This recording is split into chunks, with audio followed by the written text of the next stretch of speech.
Welcome to Flat Earth Debate, Uncut and After Show. I'm your host Nathan Oakley, and if you are new to this channel, or you've not done so already, then be sure to subscribe, hit the bell notification icon and join button if you'd like to become a Nathan Oakley 1980 channel member and keep up to date with the Flat Earth Debate. If you would like to support the channel, there is a super chat that runs alongside each of these shows while they premiere, and there's also a PayPal, Patreon, crypto and thanks button in the info box below the video.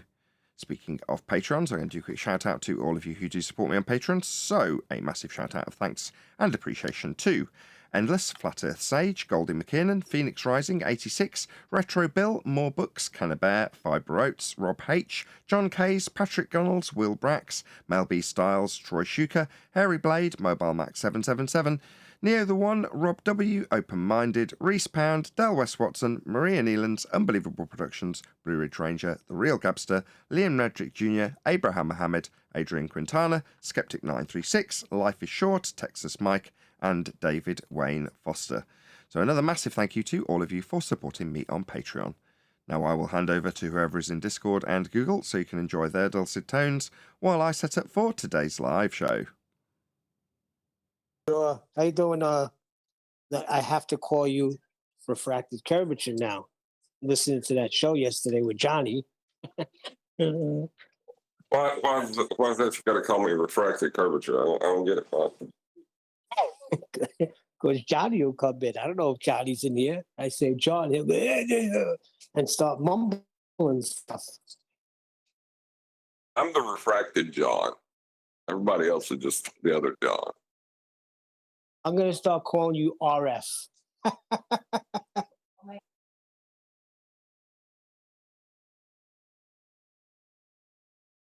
Anything happen in the world of Neil lately? What was that? I'm sorry. I said anything happened in the world of Neil. Oh, yeah. We left Alabama yesterday. Now we're in, where are we now? Virginia. I got another 5 hours to go. I stop at a hotel. So now we're heading out. Another 5 hours to Jersey to drop off this rent-a-car. Fight with them to see what they're going to charge me and what they're going to take off. Because I was supposed to be back by Wednesday, but their car broke down. They couldn't give me a car till Sunday. Not my fault. You know what I'm saying? Oh, yeah. I know what you're saying. So, what was that? So you're on 81 right now.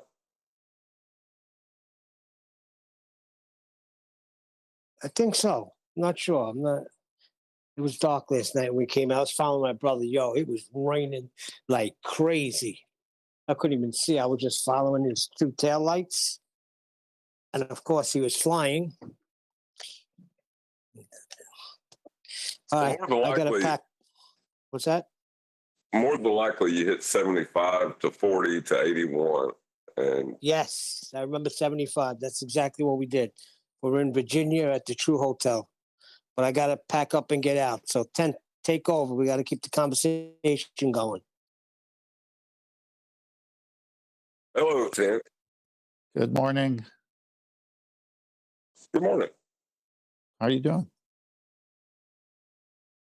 Yeah, not so bad. How about you? I got a little sleepy. Drove almost a full day to get here, but we're here in Idaho, so. You're in Idaho?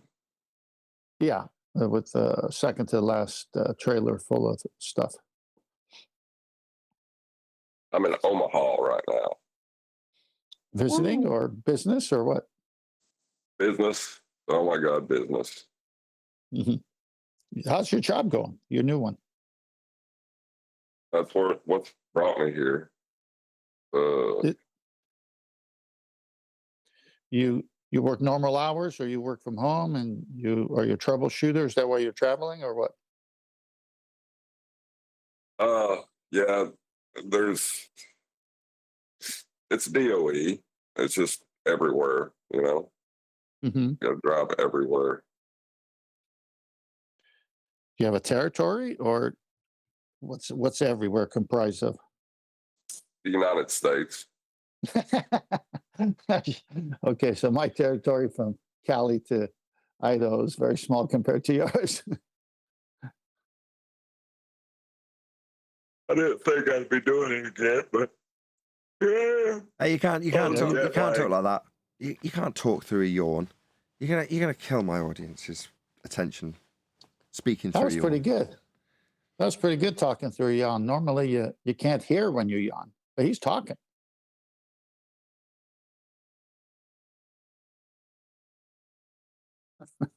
Outrageous. I Good feel morning, ashamed. Nathan. You feel ashamed. You're an embarrassment to flat Earth. I'm jet lagged. Oh, you flew. I'm driving.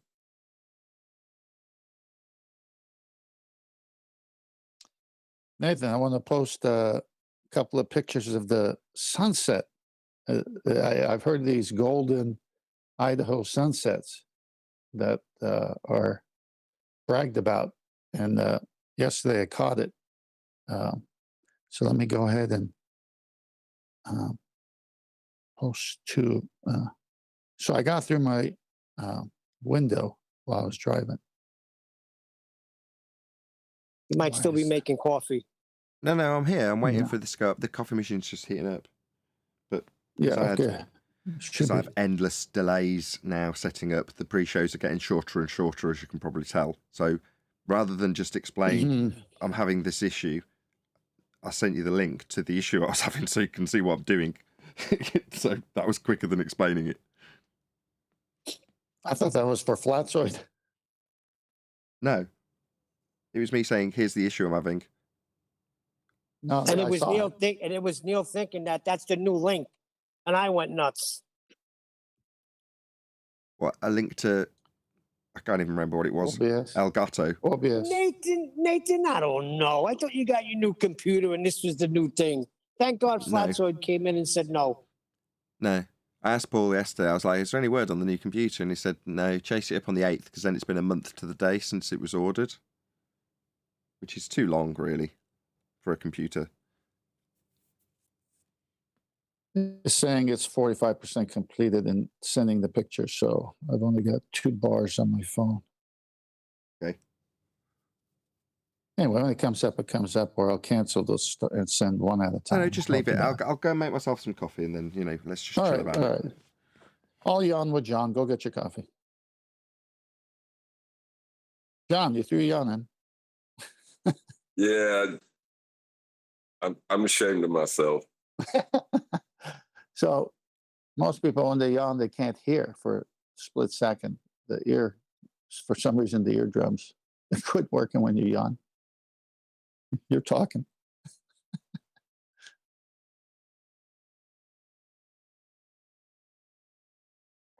Well, that sure stirred up a lot of conversation. Yeah, what? Did you say I was young? No, Well, I thank said, you. fine. You're very young. Only young people can yawn. Yeah, this thing is stuck. I'm going to resend it. I don't know why it's stuck. I'm going to do it from another source. Might be hard to be using Meet and send information in Skype for a phone. Or have you done it before? And it's No, I've done it. I've done it before. Well, It's just first one going over. Yeah, one at a time. It seems to be working. So I'll just do it one at a time. 100% complete. Okay, so that one went through. Let's go with this one. So anything new, John, on the debates? no, I've ever since the elevation angles, I've just not really had much of an interest, and it's kind of over for me. I just come here to BS with you guys, pretty much. Yeah, I know what The you sun mean. is next. As much as you can say it's no longer interesting, that's only with a globe head hat on, right? The defeat of the argument is now over, right? You know full well it's not a sphere. So kind of what's the point? Right. I mean, I ain't saying I don't like talking about it. I like talking with you guys, but as far as like going out and looking for arguments and trying to put them through the lens of the black swan or other anymore, I don't care. No, I totally get it. No. All right, Nathan, all 4 of those pictures should have come Okay, I'll stick them over up. to. Let's just get them I'm framed gonna nicely go- first.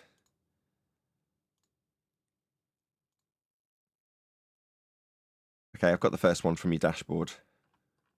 Yeah, so here we're coming on, I believe it's I-84, and leaving Utah, coming to Idaho from the south, going north. And so I see this, the sky is just, the picture doesn't do it justice, but we'll try. So I tell my son to grab the steering wheel so I can take a couple of shots real quick, and I have a dirty windshield as well. But anyway, you can see this first one here, and I'll come back to this. Okay, go to the next one. And I zoom in. You see that one? Yep. I mean, I can't believe I even caught this picture here, but there's a guardrail on the right dividing the freeway or something, or it could be the other side of the road as well. Anyway, you can see the full image right there and the glow. The glow was amazing. All right, go to the next picture. You'll see, of course, same dashboard. And then there's a truck in the way this time. And if you go to the following zoomed in picture of the truck's about to cover this 93 million mile away sun. It's so fun. And the guardrail is going to cover some of it as well. And it's just dipping now a little bit more than the previous picture. But not bad for driving 65 miles an hour with a 20-foot trailer, 13,000 pounds behind you, and then catching these 2 pics. But the whole point of showing it is if you go to the actual picture, either one of those pictures, in fact, the one with the truck is fine. You see the glow around the sun? Yes. Okay, now go to the extreme left and extreme right, the glow is not there. And as this thing was setting or going away, to be more correct, this glow was getting smaller and smaller and falling upon itself. It's like this whole glow was not indicative of parallel sun rays all receding at the same time over a horizon. It was so obvious that we have divergent rays from our sun because every time you see something like this, that glow, if it was parallel light rays, should be across the whole horizon, almost like a Terminator line, if you know what I'm saying. I know what you're saying. So I'm telling you, the sun is the next topic. The 2023 is going to be a year of the sun. It is. We may not know what it's made out of. We do see it on a daily basis here I'm in Idaho now, but California, and it does move. It has a circuit, and it does some wonderful things to give us life and get heat from it and great, beautiful mornings. But one thing for certain, it's not casting parallel light rays. And without So it's safe. Hold on. So it's safe to say, "Here comes the sun." Do do do. There we go. It's kind of got a Ringo to it. Anyway, the Globe Earth celestial model for navigation. Notice how I said it. Globe Earth celestial model for navigation requires the elevation angle measurements be done from the center, which is the equatorial plane, which means that if you're on the surface of the said presupposed sphere Earth globe model, then your tangent plane serves as a parallel. And you take it with you on that disco ball every time you pull out a sextant and say, I need a corresponding angle to the one from the center. The only way to get it is to have a parallel line matching it, and sun rays must come in parallel because I need a corresponding angle. They're Well, definitely definitely not bending at 7/6 of a radius then, if that's a... No, Ben. They can't be, I'm you say. catting. They must be straight and parallel. All right, okay, gotcha. Yeah, it's over. But to assert they're parallel, you have to measure them on a flat plane to get the angle. To assert they're parallel, so it's still crippling. Even if they were parallel, they need a flat plane to measure them as parallel. Sure. But when you hear celestial navigation people saying that's why parallel light is necessary for celestial navigation, that's what they mean. I mean, I'm getting into the details of why it must be parallel for them.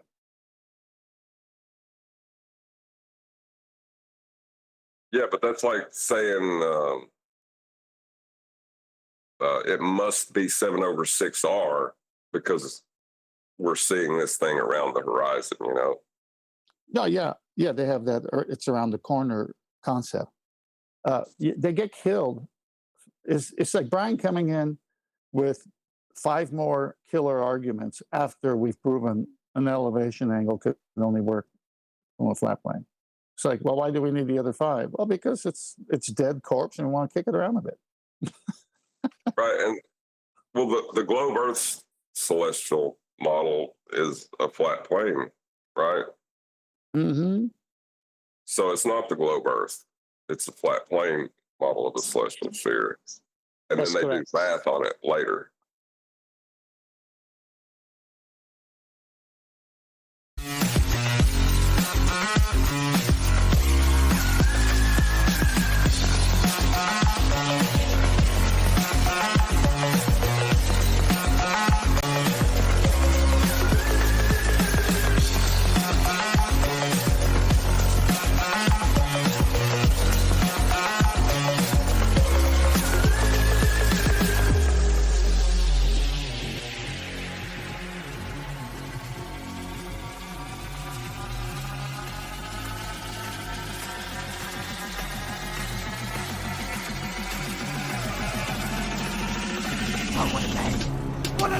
Welcome to Flat Earth Debate Live.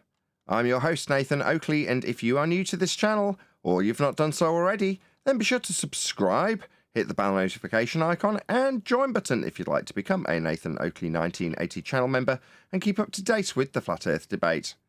If you would like to support the channel, there is a super chat that runs alongside each of these shows while they are live, and there's also a PayPal, Patreon, and crypto link in the info box below the video. Most importantly, if you'd like to join the discussion, simply mute the page you are currently watching, then click the link in the info box below this video to join the panel and express your views on the nature of Earth. If you do join, please don't swear. If you do, you'll be ejected, and if you are, please don't try to rejoin the stream using sock accounts. You'll be warmly welcome back on the next stream. Please also share the show on social media. Sharing the show obviously increases the live audience, but this in turn increases the chances of a more diverse panel, so please share the show on Facebook and Twitter. One last time, if you're new to the channel or you've not done so already, then be sure to subscribe, hit the bell notification icon and join button to keep up to date with the Flat Earth Debate. Now we are joined by 10th Man, Refracted Curvature, Neil, and a whole bunch of people in Discord, so welcome one and all. Good morning from sunny Idaho. Hey, good morning. Morning. Morning, good to have you, one and all. I've titled today's show, Back to Business, as we've had enough jibber-jabber about nonsense like ether, and I'm pretty sure I said many a moon ago that it was inconsequential to the general Western worldview that we're on a sphere, flying through a vacuum with travel to lights in the sky that we think are rocks and gases that are formed into balls. That's the main Western world belief. Let's be honest. This antiquated idea of having ether isn't part of the current narrative. It's part of a subcategory in Flat Earth. It's not that important, really. So I think focusing on that, we should pay a little bit more than normal. In other words, I hope to get through all of them. Attention to the housekeeping questions. So we'll start with any evidence that you can acquire an elevation angle measurement from a curved baseline. I think John should answer this one since he was on a roll earlier. No, Earth's flat, whether you believe you live on a globe or you know it's flat. Earth's flat. What do you mean by flat, John? Does it have hills and mountains, just in case there's that certain member of the audience? The baseline, aka sea level, is flat, and everything is measured against that baseline. Was that a jib? Thank you. Was that a jab at a different subsection of our community that asserts that it couldn't possibly be flat? We have hills and mountains when we're describing an aspect, and in navigation, that aspect is what you'll draw on the map, notwithstanding the fact that you can have, are they called isobars? I've forgotten what they're called now. The little rings that you have on the map that show the elevation. You're not. I know what you're talking about. Yeah, well, Those we're not rings. ignoring those. We're not suggesting for 1 second that the world is a 2D piece of paper. But the aspect that we It's a- navigate is flat. In the older publications, irregular plane serves to be a good title. Hello, guys. Hey, Owen. Yeah, that's a perfect description. Irregular plane. Yeah, we don't deny the fact that we've got hills and mountains and valleys. But also, on that plane, you have water that can remain static at rest, not moving, flat. In fact, that principle is applied to building things. Right. How could you tell how high something is without a baseline in which to judge it from? Precisely. To declare elevation full stop requires a flat plane. It's not just elevation angle, but elevation angle something specifically measured within the constraints, if you will, of celestial navigation, our current argument. But our brothers over at Bev's channel, shout out to you. They focus more on the architectural aspect of actually physically measuring the plane. More power to you. When you're in the air and not on the ground, or when you're trying to get direction, you always have to have a reference point or a reference frame. Am I right? Yeah, in this case, a baseline. So when these anti-flat earthers come on with their very little study in celestial navigation, they choose a horizontal eye line and say, you don't need the horizon. And then you have to do dip correction. Well, if you don't need the horizon, why are you doing dip correction? They don't. You don't need the horizon. Well, they may say that, but that's incorrect, isn't it? Yeah. Well, my point is, they are purposefully attributing what a bubble sextant gives you with a bubble at your eye line, because the bubble's in the sextant itself. And it's mirroring what you would have if you had a normal sextant that the mariners use without a bubble. And what the mariners use is sea level. That's their bubble. And then dip correction is height of eye to that sea level. It's so plain what's going on here. And these people say, well, you don't need the horizon. You don't need, well, take away the bubble sextant, because that's for airplanes. Take away the Pan and Mercury. That's if you're landlocked. Both are considered artificial horizons.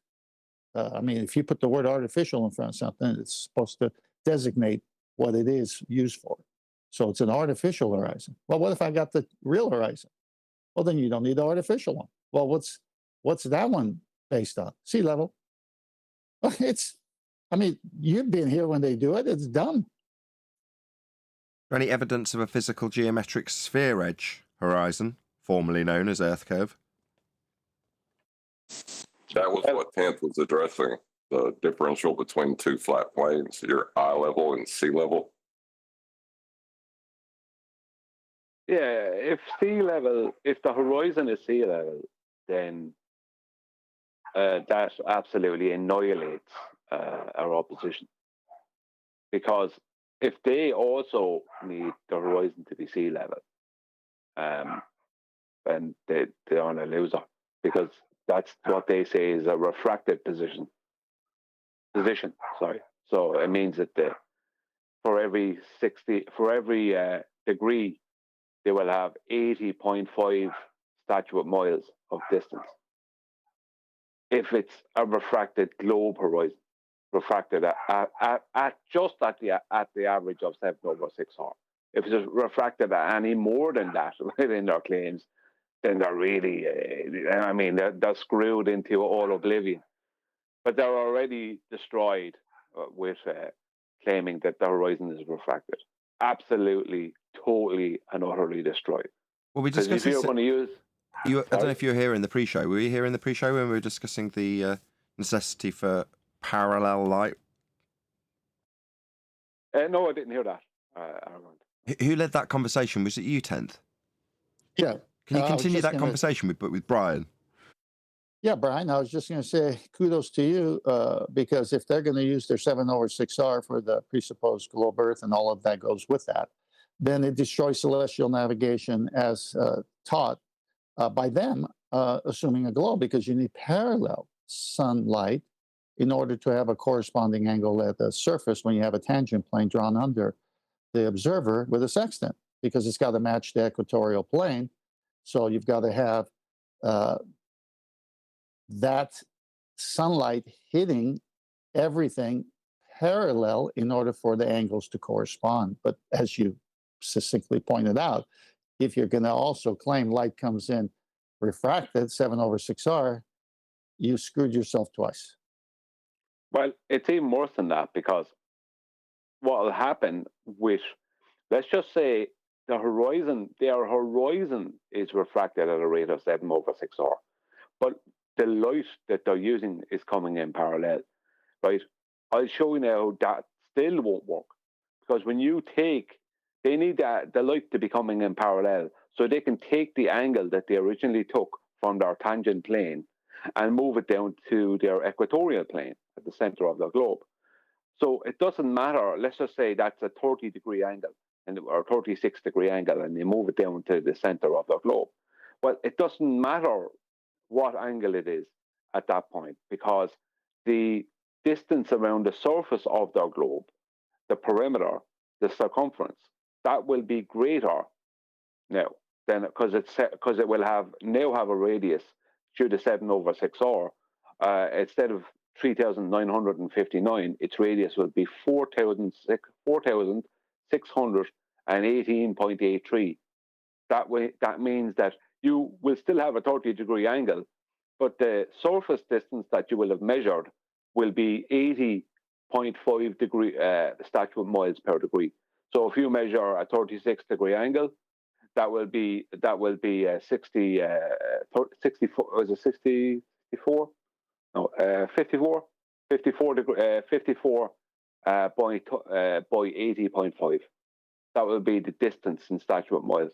So it absolutely annihilates them when they claim that they're using a refracted horizon. See, I told you Brian had all these extra knives for the corpse that's rotting called globe Earth. Yeah, I like to take like big sticks and just bait up that corpse and just drive over it with a big 4x4 and Well, really beat it and stab it. You've been here a long time, longer than me, and you've had your zombies in chat. They don't die easy, so I can see why you do it. No, the problem is they've already died, and they won't accept it. That's the problem. You might as well drive over them another 20 times. We move on. Yeah. Go on, whoever that was. Do you have something to add? I to that? was just going to say, after you bring a chicken's neck and it gets up and runs around, you don't need to keep stabbing it, or you'll ruin the meat. Well, lovely analogy. So grateful. Thank you, John. Yeah. Hey, I live on a farm. I know that analogy. Yes, let's move on. It's fun. Really? Well, we're gonna shout out this super chat. Thank you so God for super chatting at that particular moment in Hillside. I really appreciate it. Good morning. Have a great day, fellas. Thank you very much for the super chat. Listen, Nathan, I had a cogent statement. I wasn't going to just wing it. I'd like to say that the day that John heard the black swan argument, he actually was reborn. Came back to life. Oh, that's the cure for the zombies. Yeah. Yeah, I could see that. No offense. I'm just saying that that made you realize, hang on, I've been dead for several years here. Well, you bring up a good point here. Here's John prior to the black swan siding on the opposite side of the argument. He was one of them. He was different than them. He's educated. He's an engineer. He talked it from a different point of view. He wasn't like a stupid zombie that defended the globe. He had these careful, thought out arguments. All of a sudden, he saw something, and it was the limitation of the globe Earth, and it exceeded the limitation. And once it exceeded the 3959, and as you've just said, they got a whole boatload of problems because it changes nautical miles, it changes everything. He realized, okay, I was duped. I'm going over to the side of truth. Now, we gained. We didn't lose any. We gained John from them. They don't gain anyone from our side. Oh, God, I hate looking at it in these terms. Right, the Earth is flat. That's how it's built on. That's how it's navigated. That's what we're dealing with to generate things like the globe model. But when you say we've gained John, I appreciate that we are, or at least I've done a bit of a U-turn in the last couple of weeks in terms of declaring the community that we have. But no offense to John, the world is what it is, irrespective of what John thinks. No offense to you, John. I'm really sorry. No offense taken. No offense taken, Nathan. I understand. No, see, Nathan likes to jump on and ruin a nice little thing I was setting up there. Of course, that's not what I'm talking about. Okay, carry on. My bad. Yeah, flat, irregular plane, however you want to look at it, sea level. Yeah, I don't care if you say a watermelon looks like a banana. You're wrong. It doesn't. Okay, so that's not the point. The point is, we've got John with that same intellect that was hijacked by the falsehood of the globe model.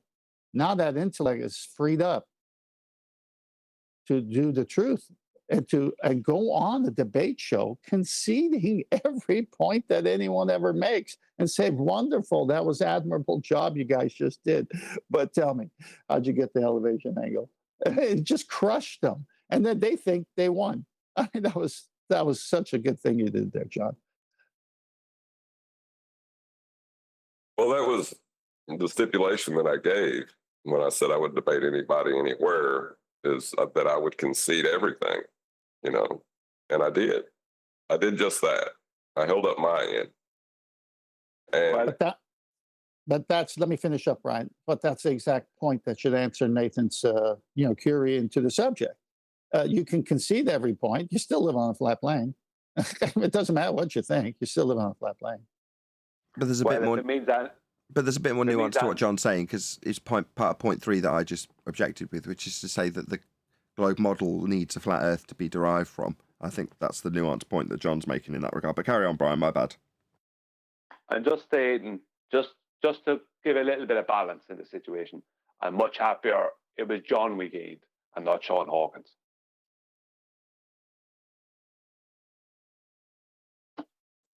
Did everybody just have like a collective thank God? I think so. Phew. Back of the hand across the forehead. Yeah, some people, I think, do more damage on the other side of the argument for their own side. Yeah. Well, maybe we can cover that in the next question in regards to distance to the sun. So any evidence of the distance to the sun. I'll see if there's an answer from Discord before I link it together. It's over there. I heard some squeaky Arwin voice. Go ahead. I said it's over there. Of course it is. Angles. Of course. But that's what I was going to get to. Angles. Maybe you can lead the way, Arwin. Go ahead. We could calculate it into a distance if we basically use a presupposition of what we're standing on in order to triangulate and then assume that there is a literal thing there. But yeah, to actually measure it, that's difficult. Well, this is the thing, isn't it? We were just talking about navigation, so we might as well keep along the same theme, which is to say that if you're going to be measuring an angle to something and then declaring its height, which you don't require when you're actually navigating, they, the globe believers who have ascribed distances to the celestial objects, relinquish them all upon performing navigation. Now, I don't know if the I don't know if we call them ball believers, but the people in the audience who might be, I always appeal to the new guy that isn't real, who's new here, right? Anyway, I'll appeal to that guy and say, well, were you under the apprehension that when they tell you that, the sun's a certain distance away, that notion's retained when you navigate the surface of the ground you stood upon? Do you believe that that's the case? Because it isn't. If you're a globe believer and you're going to do navigation, the distances to these objects are no longer the ascribed distances that you're told that they are only done with scaling values in models anyway. But my point is that suddenly you've got an infinite distance to them, because what's actually being applied, speaking back to John's point originally, is that that's been developed from the celestial sphere model, not a globe. So any evidence of the distance to the sun? Well, hang on, just 1 second. I just want to say it because it's on the same line. The reason that they have to say they treat him as an infinite distance is because it's obvious that it's impossible to get anywhere near them or find out what they are, if you know what I mean. We can't get anywhere near the things. So, the fact that you can take an angle to a star and then go 6 miles up in an airplane at the same time and take the same angle and get the same angle to the same star means there's no logical geometric relationship there. Perfect. If you know what I mean. Well, perfect segue. So we've come full circle, so to speak. If you're going to get around that as a globe believer, you're going to declare your... I can't remember who came up with this term either, but yeah, I think it was Chocolate, with your entire one side of the globe being a GP, because all the light's parallel. It's like, whoa, hold on a second. So you're going to get around the fact... Super GP. Super GP. Thank you, Chocolate. The Super GP problem. The Super GP is actually unfolding into being more of a problem than we first might have thought, Chocolate. Which is to say that if you're going to declare, as a result of Brian's last statement, which is you raise in altitude and it doesn't change the angle to the star being measured. It makes a sod all difference, right? Oh, well, what's your explanation on the globe? Oh, well, the light's all coming in parallel, right?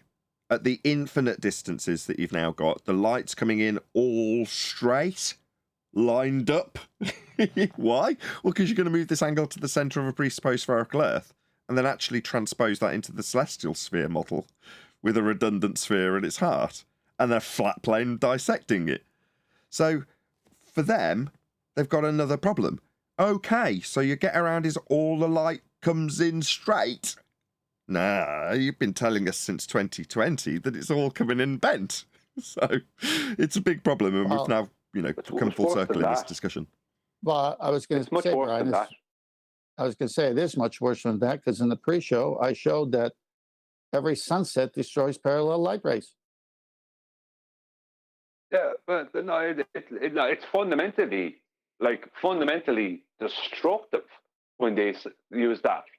Well, if they say that the reason, because they have said it to me, it's there in my comments, that the reason that the airplane at the equator sees Polaris at 0 and that the mariner in the boat at the equator sees Polaris at 0, and they're both using two different sextants, but they're both getting the exact same angle. One sextant is designed for an airplane.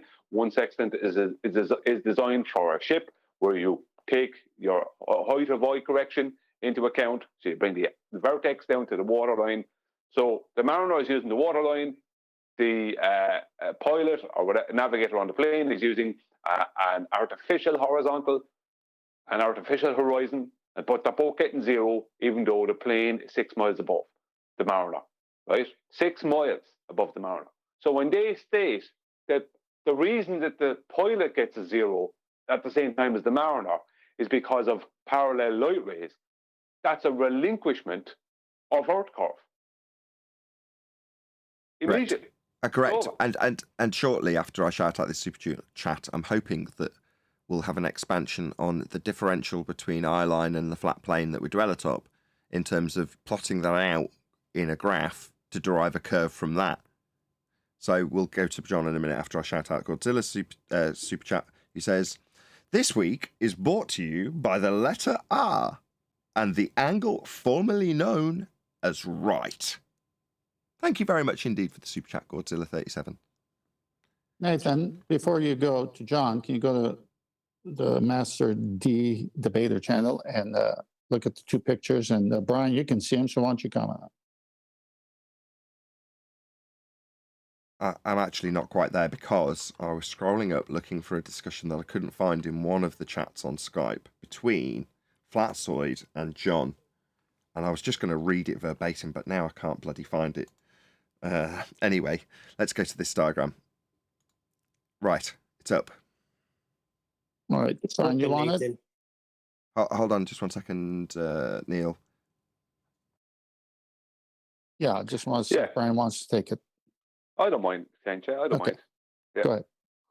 Yeah. So, with the first diagram where you can see the globe and there's a horizontal through the center of it, and it shows a 30-degree angle.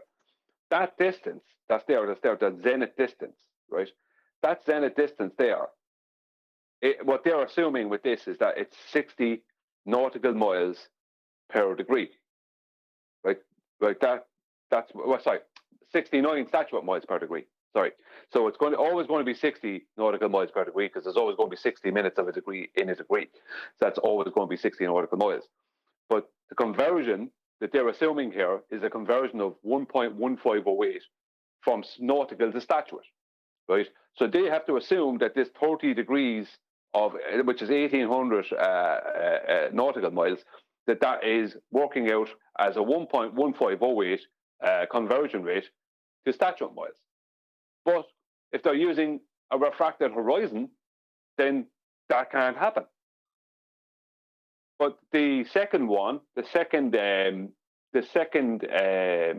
diagram is showing what the parallel light rays claim that I've heard, but this relinquishes Earth curve, because if the airplane is getting the same, the pilot in the airplane is getting the same angle to a star as the boat 6 miles below them, right? Then that means that Earth curve is not the reason for the angles.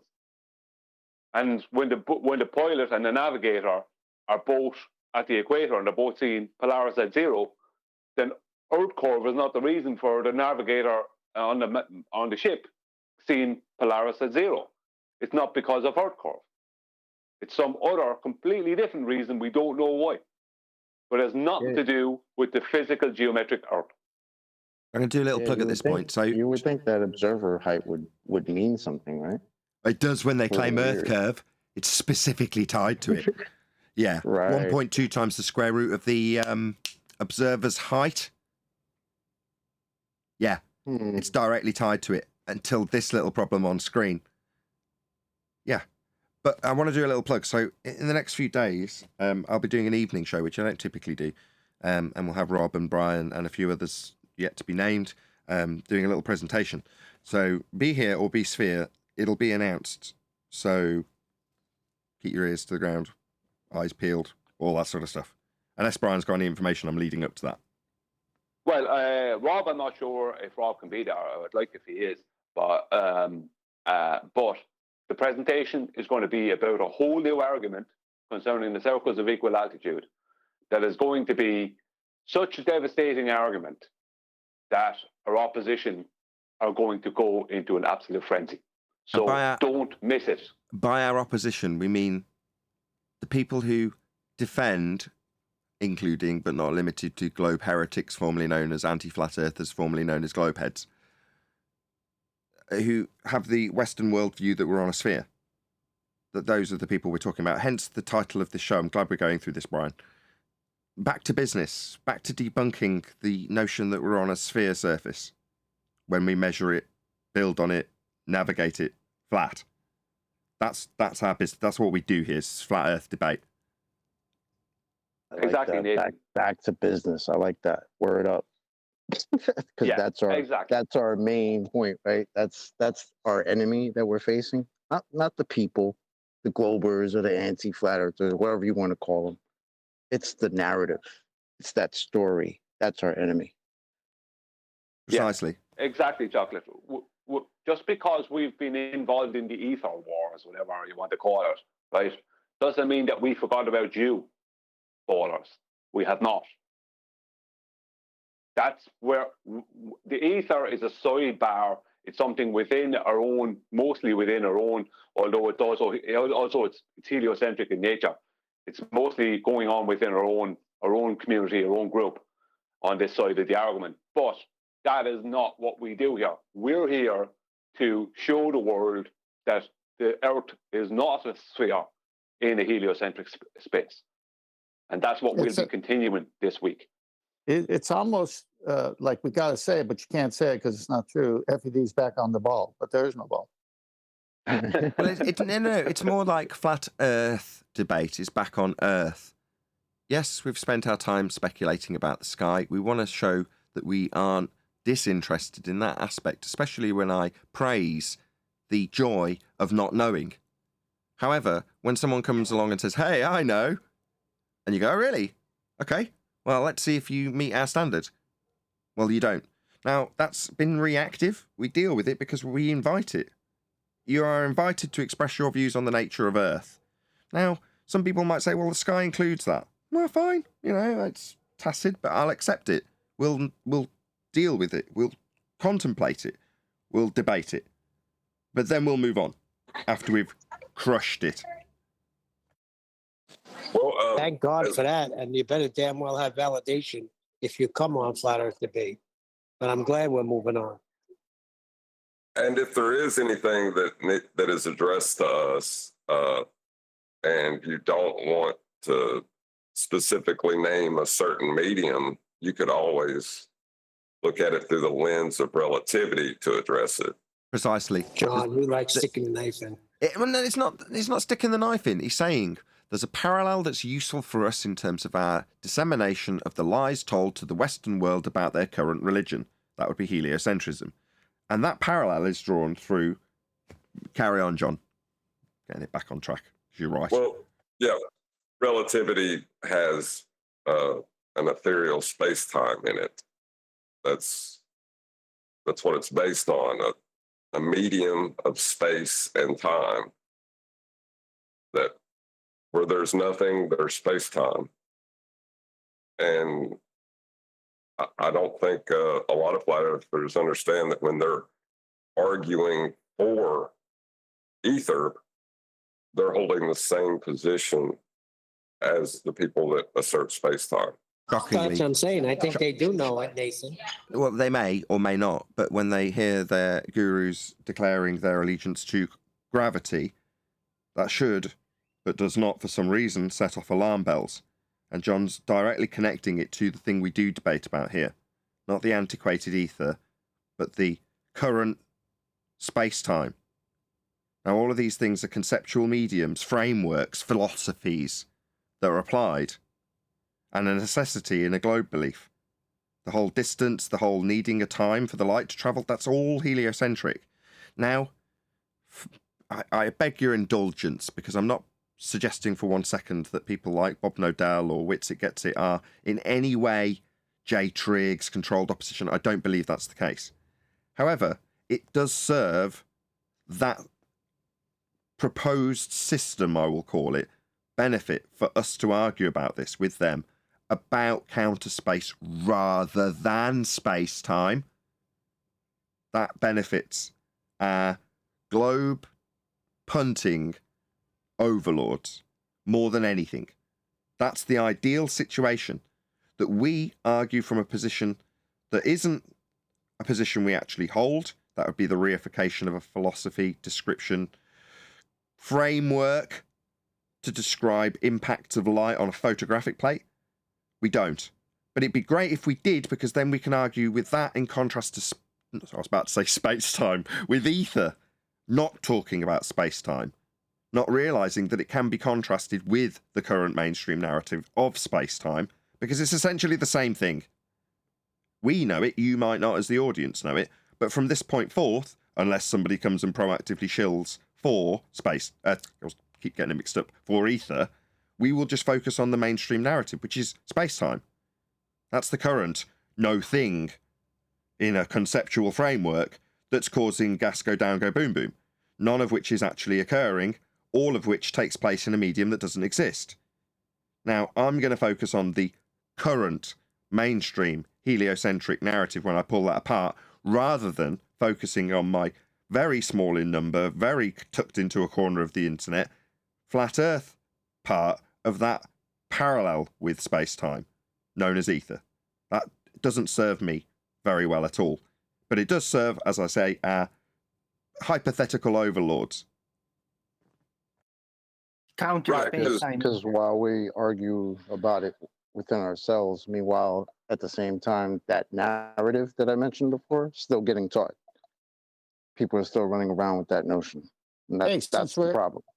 Since we're done talking about it, I put two more pics for Brian and you to go over. One is showing a right angle triangle and a true circle of equal altitude. And the other one is when they presuppose it on a sphere, which would give you a curved radius, so it doesn't work. Well, I actually managed... the angle that shall not be named. Well, I've actually, because I'm slick, got them both on screen as you were saying it. So as much as you want to hand that over to Brian, you've actually done a fairly good job just in summary. Also, shout out to the 120 people that are watching. We reached 100 after only 20 minutes or less than 20 minutes. So you got good numbers watching, which I'm really grateful for. Most of the time, that is purely down to the people who are regulars sharing the show on their Facebook feeds and Twitter feeds and so on. So if you have got Bebo, please smash the show onto Bebo. Or what's the other one that's dying and nearly disappeared? Tumblr. Smash it on Tumblr. Get the SJWs involved. Come on. But yeah, in all seriousness, please share the show. And a massive thank you to all of you who do share the show, because that's the reason we've got 120 people watching. And I'm very grateful to all of you just in the audience, because you've clicked on one of those links that's been shared with you, no doubt. So thank you very much to all of you who shared. Please share the show if you've not done so already. Smash the super chat to support this channel. Let's move on. I did want to get through housekeeping, and time is ticking by. Didn't you ask John to elaborate? I did. We got sidetracked by you, and now we've got these slides and... By me? It was ether. Okay, right. We've got a parallel plane with our eye line. And when you take the maths and back away... I'm doing it for you. John, can you explain how you derive a curve from two parallel planes, please? Well, as you increase the differential, you rise up from the plane that's at your feet and your eye line, the two different planes, and you measure the angle differential between the two. When you graph it, it'll show a curve, and that's the curve of your vision. But that's why they add it in at the bottom of the plane in their depictions, because they think that's Earth curve. Perfect. Very concise. Can we rattle our way through a few more housekeeping questions, or will we be stuck here in celestial navigation land for the rest of it? We'll see. We're only halfway through the show in something that should normally take 10 minutes, but we'll see how we get on. Any evidence of axial rotation of the Earth-based variety?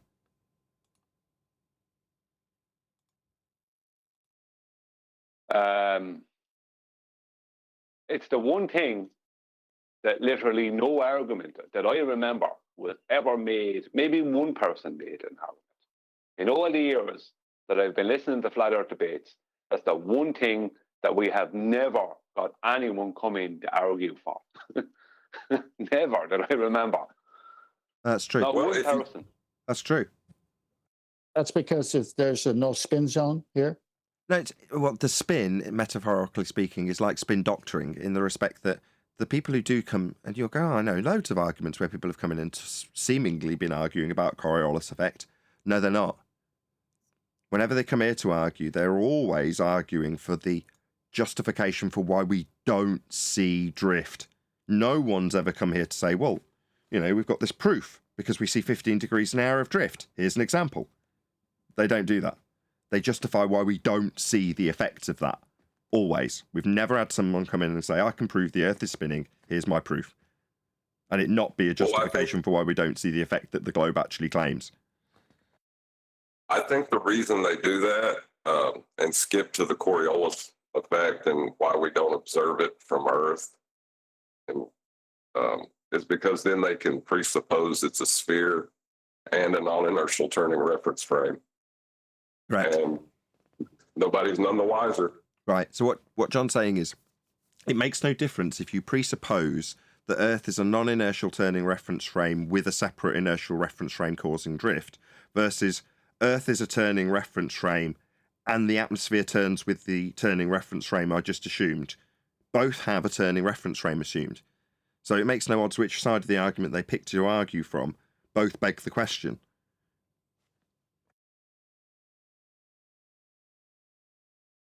Or I should say, the question, they both beg the same neither question. of them actually proves.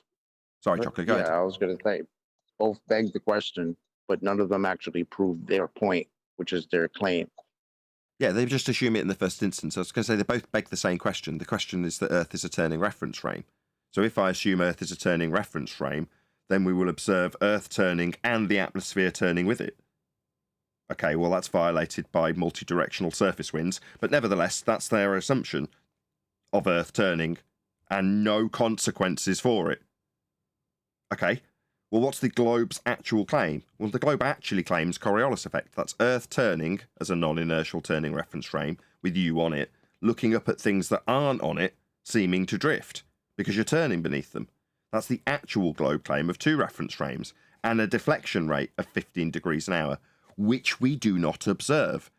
Ergo, we end up with anti-flat Earth rhetorics, the most notable being Simon Dan, telling me that my reference frames are ruined. My reference frames being the ones I just described in the claim by the globe of Coriolis drift at 15 degrees an hour as a consequence of 2 reference frames, the one that anti-flat Earth heretic Simon Dan is telling me they're ruined. Why? Well, because I'm pointing out that the globe claims will have this effect, drift at 15 degrees an hour, and we don't have it. So because we don't have the effect, and I'm showing how we don't have the effect, Simon Dan's got to undo what a flat earther says, because everything a flat earther says is wrong. Well, he's missed that I'm pointing out how a globe claim doesn't come to fruition, and he's debunking that, not realising that he's actually debunking the globe's claim in the first instance that we're turning beneath stuff. And because we're turning beneath stuff, we'll see it drift. Reality, we don't see it drift. That's the basics of the argument.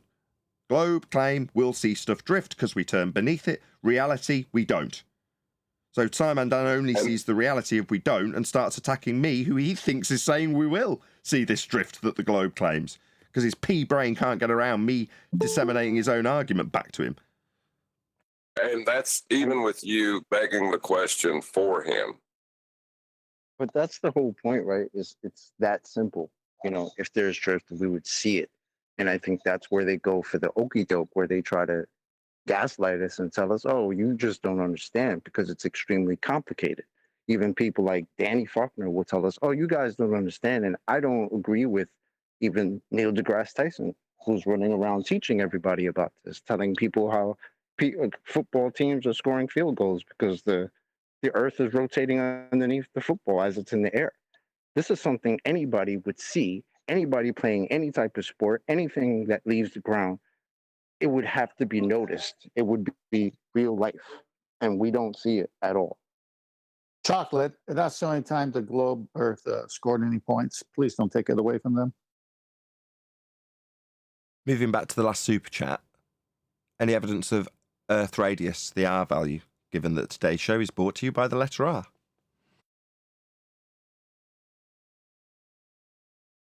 Well, that's the kicker. You can't beg the question of Coriolis without it. So you would need that first, or that would need to be measurable. You can't have axial rotation without an R value.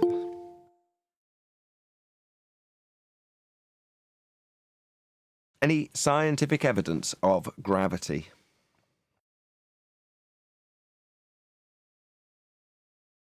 And if you were going to discuss a conceptual medium, this would be the time to do it, wouldn't it? Yeah, in the current rhetoric, the conceptual medium of space-time, a fourth dimension that is only described, not experienced, in mathematics, would be a conceptual medium. I mean, that's the current rhetoric of gravity and conceptual mediums bending as a result of the uneven distribution of the calculated mass in those mathematics that aren't our reality. And the fourth dimension, again, not in our reality, that bends as a consequence. And that bending of that space-time that doesn't exist, that fourth dimension bending, is called gravity. Right, but the reason that there is the conceptual medium is that they have light as a wave within those mechanics, right? Yes, that's correct. Well, why would that be? Well, wrong it's to got a say? distance, it's got a time, it's got a travel, it's like a car. So, you know, in terms of the description of the sun, they claim that if the sun was to disappear now, we would still look up in the sky and see it in a heliocentric worldview based on a framework of a conceptual medium for 7 minutes. And then it would disappear. But it's actually disappeared 7. So it's got a journey.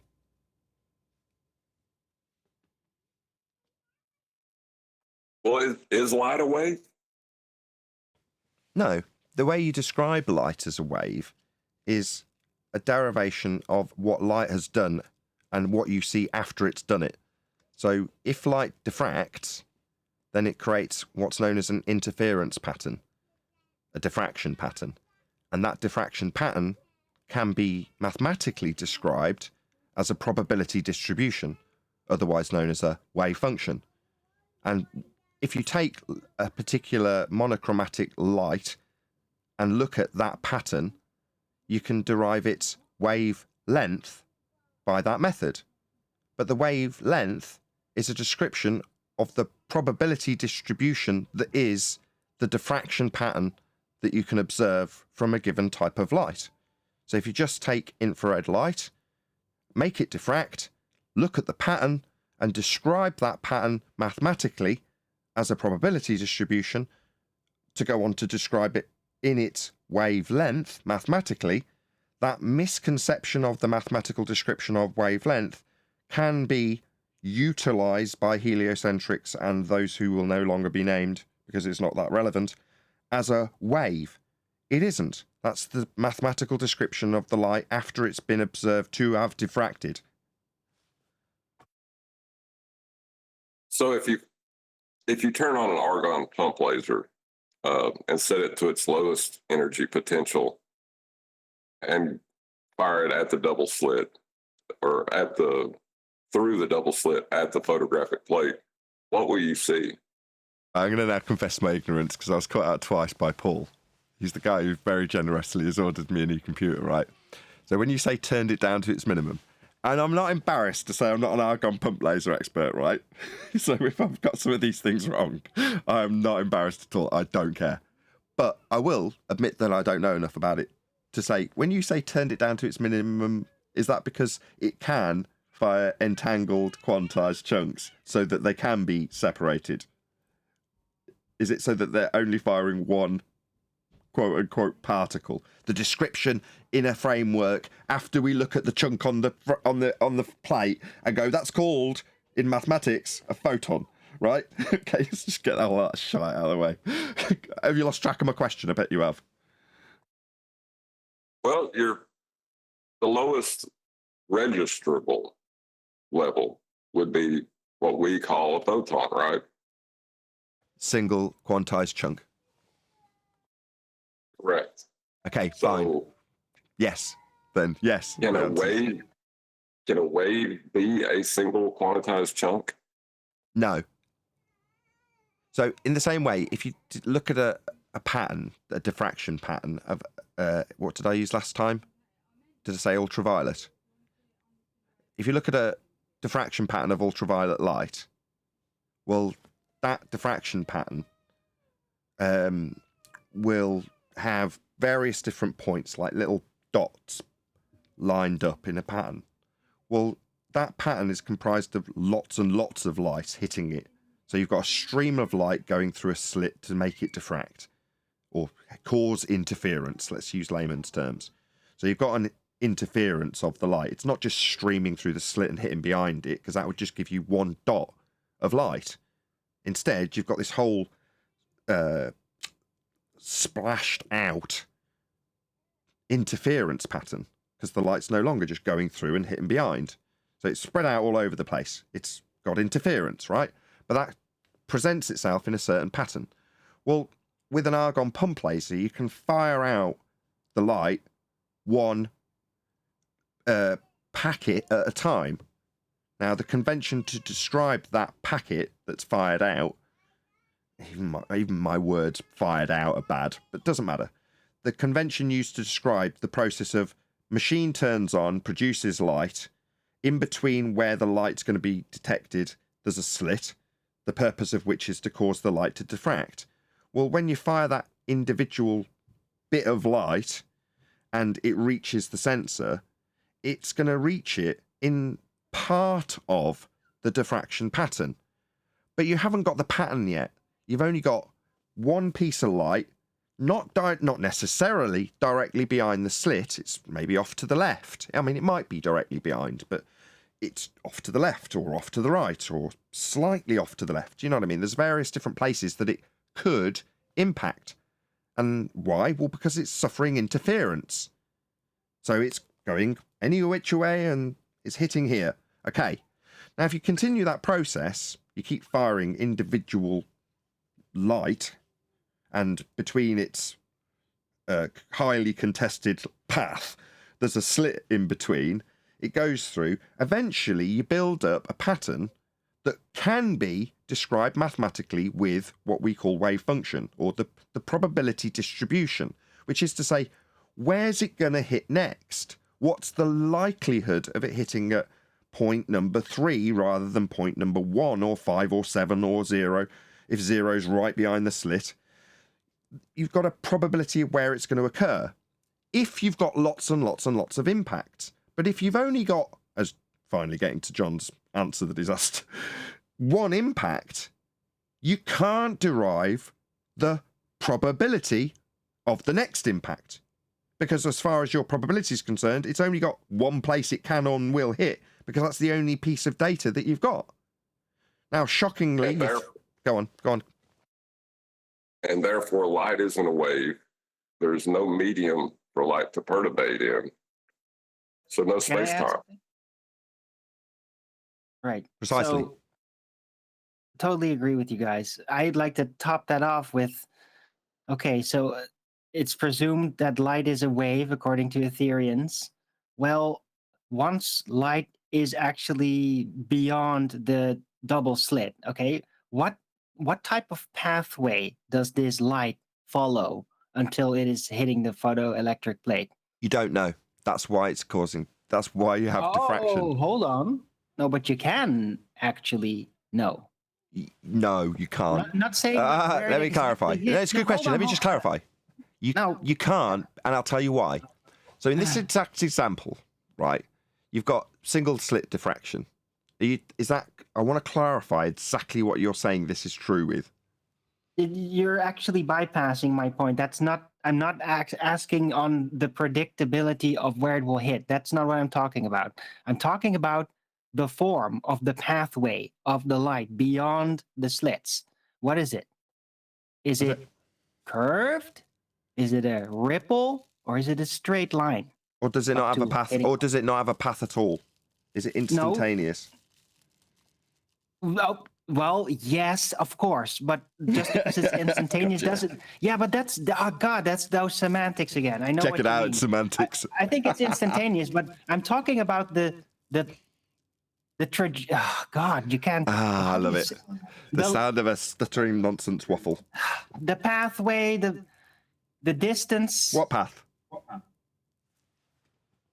From the slit to arrival point, to where it's absorbed on the photoelectric plate. I don't know that it has that. I don't know that there's an in-between. There's, in this example, there's A, that's the argon pump laser. B, the gap between the slit and the laser. Then there's C, the slit. Then there's D, the gap between the slit and the photographic plate or sensor. And then there's E, the sensor. Right.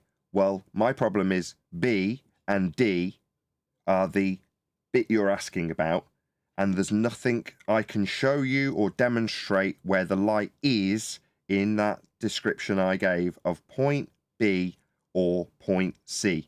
The empty space between the slit and the photographic plate and the laser and the slit. I can't show you a journey, and no one has shown a journey. Now, if you infer one because you can light Incorrect. something up with a laser and look at it on the horizontal plane through the laser and go, oh, look, I can see that. No. That's it lighting things on its journey. Those light, the light hitting that bit of dust and reflecting off and going into your eye for you to see it. And that as a stream will look like a laser. That doesn't mean you're showing the path of the laser. You're showing the in-between bits that the light is hitting on its journey across, if you're going to describe it as having one. I can't and don't and disclaim it, sometimes to a lesser degree than I'm doing now. Sometimes it'll be 11 repetitions like it was with Witsit. This is super elaborate and this is all very sensible, but you're still bypassing my point. Because, look, my point is it goes in a straight line, right? Waves don't go in a straight line. Curves, they don't go... It's a straight line from the slit to hitting, and you could probably like put walls or even a tube around the slits up to the hitting point, and it will still hit, right? Because it's not being obstructed by any physical obstruction that you would put around it, because it's going in a straight line, and it's not something that's just wobbling its way up to hitting point, which would be the case of an actual wave. So I always fall back to the reasoning. Yeah, there might be some kind of pattern that you may suggest. There could be some kind of wave pattern involved, but the light itself is still very much a straight line from the angle change point, in this case, the slit that diffracts it. From that point on, it's going to be a straight line because light is always like that. Never Okay, goes in a I do see your curve. point now, but the most logical or the most relevant part of what you just said was that when you describe the light wave, it's how you describe something that you've graphed mathematically. And in that graph, you can draw between the points in the graph and get a wave-like looking graph. But that's just a wave in a graph after plotting points to get those markers to describe the probability of those points. And then literally joining the dots and going, oh, check it out, it looks like a wave.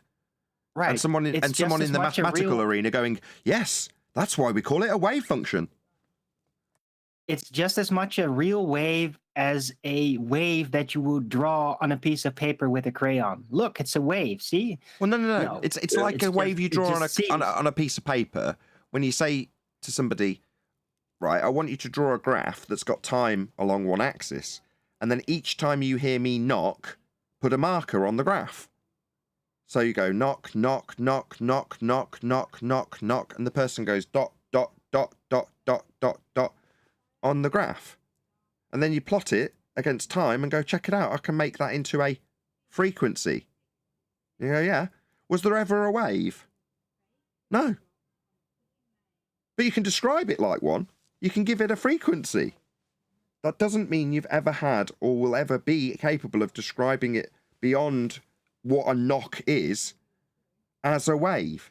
You've got to have multiples of them in this instance. So back to our excellent description by John earlier, when you've got one impact of light, you haven't built up the pattern that will be described in terms of its frequency yet. But you've still got light, just nothing to describe it in being a wave-like thing.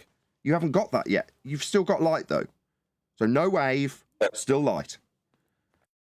And the end of space-time.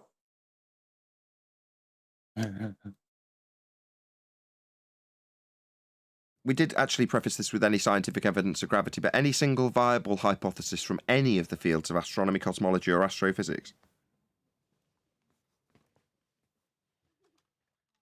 Oh, you should have heard me on Jim Bob yesterday, or rather the guest he had on that we were both onto. He was seriously thinking that he had scientific proof for space-time. We had to really pull it out of him. Just kept on going, and eventually he even declared that measuring the length of a cabinet or a dresser is science. That was what... Yeah. Like Brenda's kitchen table? Exactly, Brenda's kitchen table. Yeah, pretty much. But he was more serious. He wasn't trying to troll. He really believed Neither was Brenda. So now, but Brenda is just really a nasty troll. This guy was not. I don't think so. He really meant it. He really thought it. an actual Yeah, baller. but that goes to show you the thinking of it, right? Where you have to put yourself in order to argue it, because look at him arguing the same thing that she did. And he's not a troll. He was denying the method. He was constantly saying, "Oh no, it's actually all math." And then we argued, "But no, you can't actually express cause into a mathematical symbol. It is specifically non-mathematical." And then he just rambled on about scientific models, and he just avoided the method. So he was just a science generalist that thought that everything is science. It was really hard to get through to him that it isn't. So check it out. I linked it earlier. Well, give it a full plug. So this is made by Jim Bob YouTube channel. The show is called... do a proper job plugging someone else's channel. I'm sorry, made by Jim Bob, if you're watching this. I'd have done a much better job. That's your cue, Armin.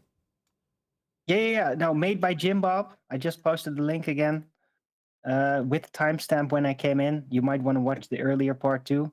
Bendy Space-Time and Science Debate is what it's called. Also has a hilarious music video about Sean Hawkins. Perfect. With that, I'm going to say if you are watching this on either Nathan Oakley 1980 or Nathan Oakley premiering streams, then stay tuned as there will be an after show to follow. Unfortunately, if you are watching this live, this is where we bid you farewell. I think there was another super chat that I didn't actually shout out. Shout out to Theo Megawerty, who says, look into femtophotography. Probably haven't said that correctly. Very relevant to this topic.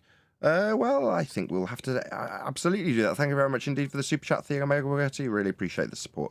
Once again, stay tuned if you're watching on either premiering stream. I've been Nathan Oakley, and I will see you all in the next video.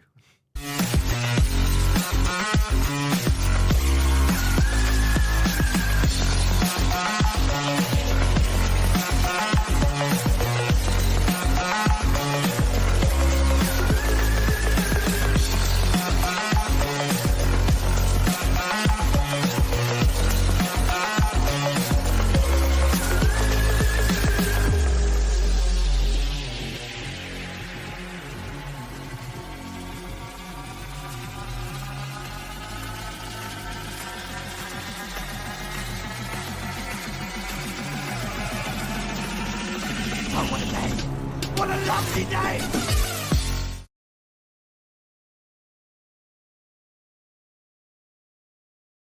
2022 can't figure out how to get this thing off the launch pad, so they scrubbed it again. Leaks and stuff. What do you mean? I don't know. Why didn't they check with their man Don Petty? You got a leak. You just got a leak. Hold on. They're sending stuff to Mars. They said Moon was already conquered, but they're going to conquer it again in the next 5 years. So they can't even get a rocket launch going? And you guys need to read the backstory. The reason it was canceled is because too many vegans showed up and the meat eaters canceled the launch. Just keeping the high anxiety level in your general average normie is the only purpose in doing that. We all know they're not going to Narnia, but pretending that they've got problems getting the wardrobe door open, yeah, that's all part of the show, isn't it? Yeah, one of the hinges is loose, so we can get that, so we can get it on and proper. We can't send anybody through the closet, man. It was all NASA just wants to be in the back of the minds of people's heads, right? In the back of it. I think they should just have the balls of Buzz Aldrin. Launch, I got it. They should just have the balls of the guys in '69. I mean, they did it with the power, the digital technology of a Casio watch, apparently. You know? And now we're communicating across the ocean, and they can't figure out how to get back. That's something. You know what really grossed me out, though? Like, there were interviews where at the launch pad, I guess, where after the thing got scrubbed, and they're talking to a family, and the kid, they asked the kid, what do you want to be? And the kid's like, I want to be an astronaut. I just felt like, oh my God. Like, literally, they just canceled this nonsense that they're trying to show you. And here's this poor kid thinking these guys are heroes and It's just disgusting to me. I can't Better stand it. start the acting school lessons early. Hold on, I watched that Maverick, the sequel to Top Gun, and he wound up breaking one of the rules of engagement, going below the hard deck. So his commanding officer brought him in a room and said, "This is a law as solid as gravity." I was like, wow, this is what they're doing in movies. Just out of interest, is there anybody in Discord that's got any emotional attachment to the current claims of, I don't want to phrase it in a way that's derogatory because you might believe in it, the claims of the current, what is it, where are they going? To the moon? Yeah, it's just supposed to orbit the moon. Any opinions from Discord on this?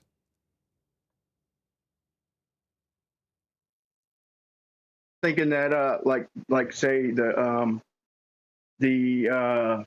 what's the word I'm looking for? Like the deep state and character and his son's like, Dad, we can't keep scrubbing the launch. The people are gonna catch on, Dad. And the dad's like, no, son, don't worry about it. They'll never catch on, man. And the kid's like, so we could just scrub it every week and they'd still believe in the moon and space and all that, Dad? Yeah, son, they're stupid. We could scrub it every day for a year and they'd still believe it, son. They'd make excuses for us, son. Don't worry about it. Brian was caught in the crossfire over the last 10 days of Ether, and I feel really bad. I've got to be honest, Brian. I feel terrible because I didn't know you had those opinions. And while I'm attacking it, obviously there's people like yourself. I really don't. I feel bad. I just wanted to, I'm not sold on it. How could you be in the stance? But I just wanted to try and bring a point and ask a couple questions on, not necessarily trying to come and prove it, but just ask questions because I was under the impression that they're claiming that they prove the Earth's rotation, or they proved the ether null from the Michelson-Morley test, whatever you want to call it. And I was under the impression that they scrubbed the ether because they got a null result, and that was their only way out, or else the Earth was absolutely stationless. Does anybody have a different opinion on that? Sure. I mean, what they're taking, even though it's the reverse of it, is a hijacking of empiricism with the scientific method, though. So regardless of the result, what they're actually doing is troubleshooting technology, but then claiming things about the entire world based on it. Yeah. Okay, so to his question. Please don't rump us, Brian. Right. Man, Brian is one of the best guys out here, right? And he's pissed at the moment with me, which I'm not happy about or proud of. So give him air. Not, man. Go ahead, Brian. Dude, I know you dish it out, bro. You can take it. I've seen you humble yourself. So you can dish it out. You can take it. So we'd be pissed 1 second and fine the next. So I'm glad it's like that.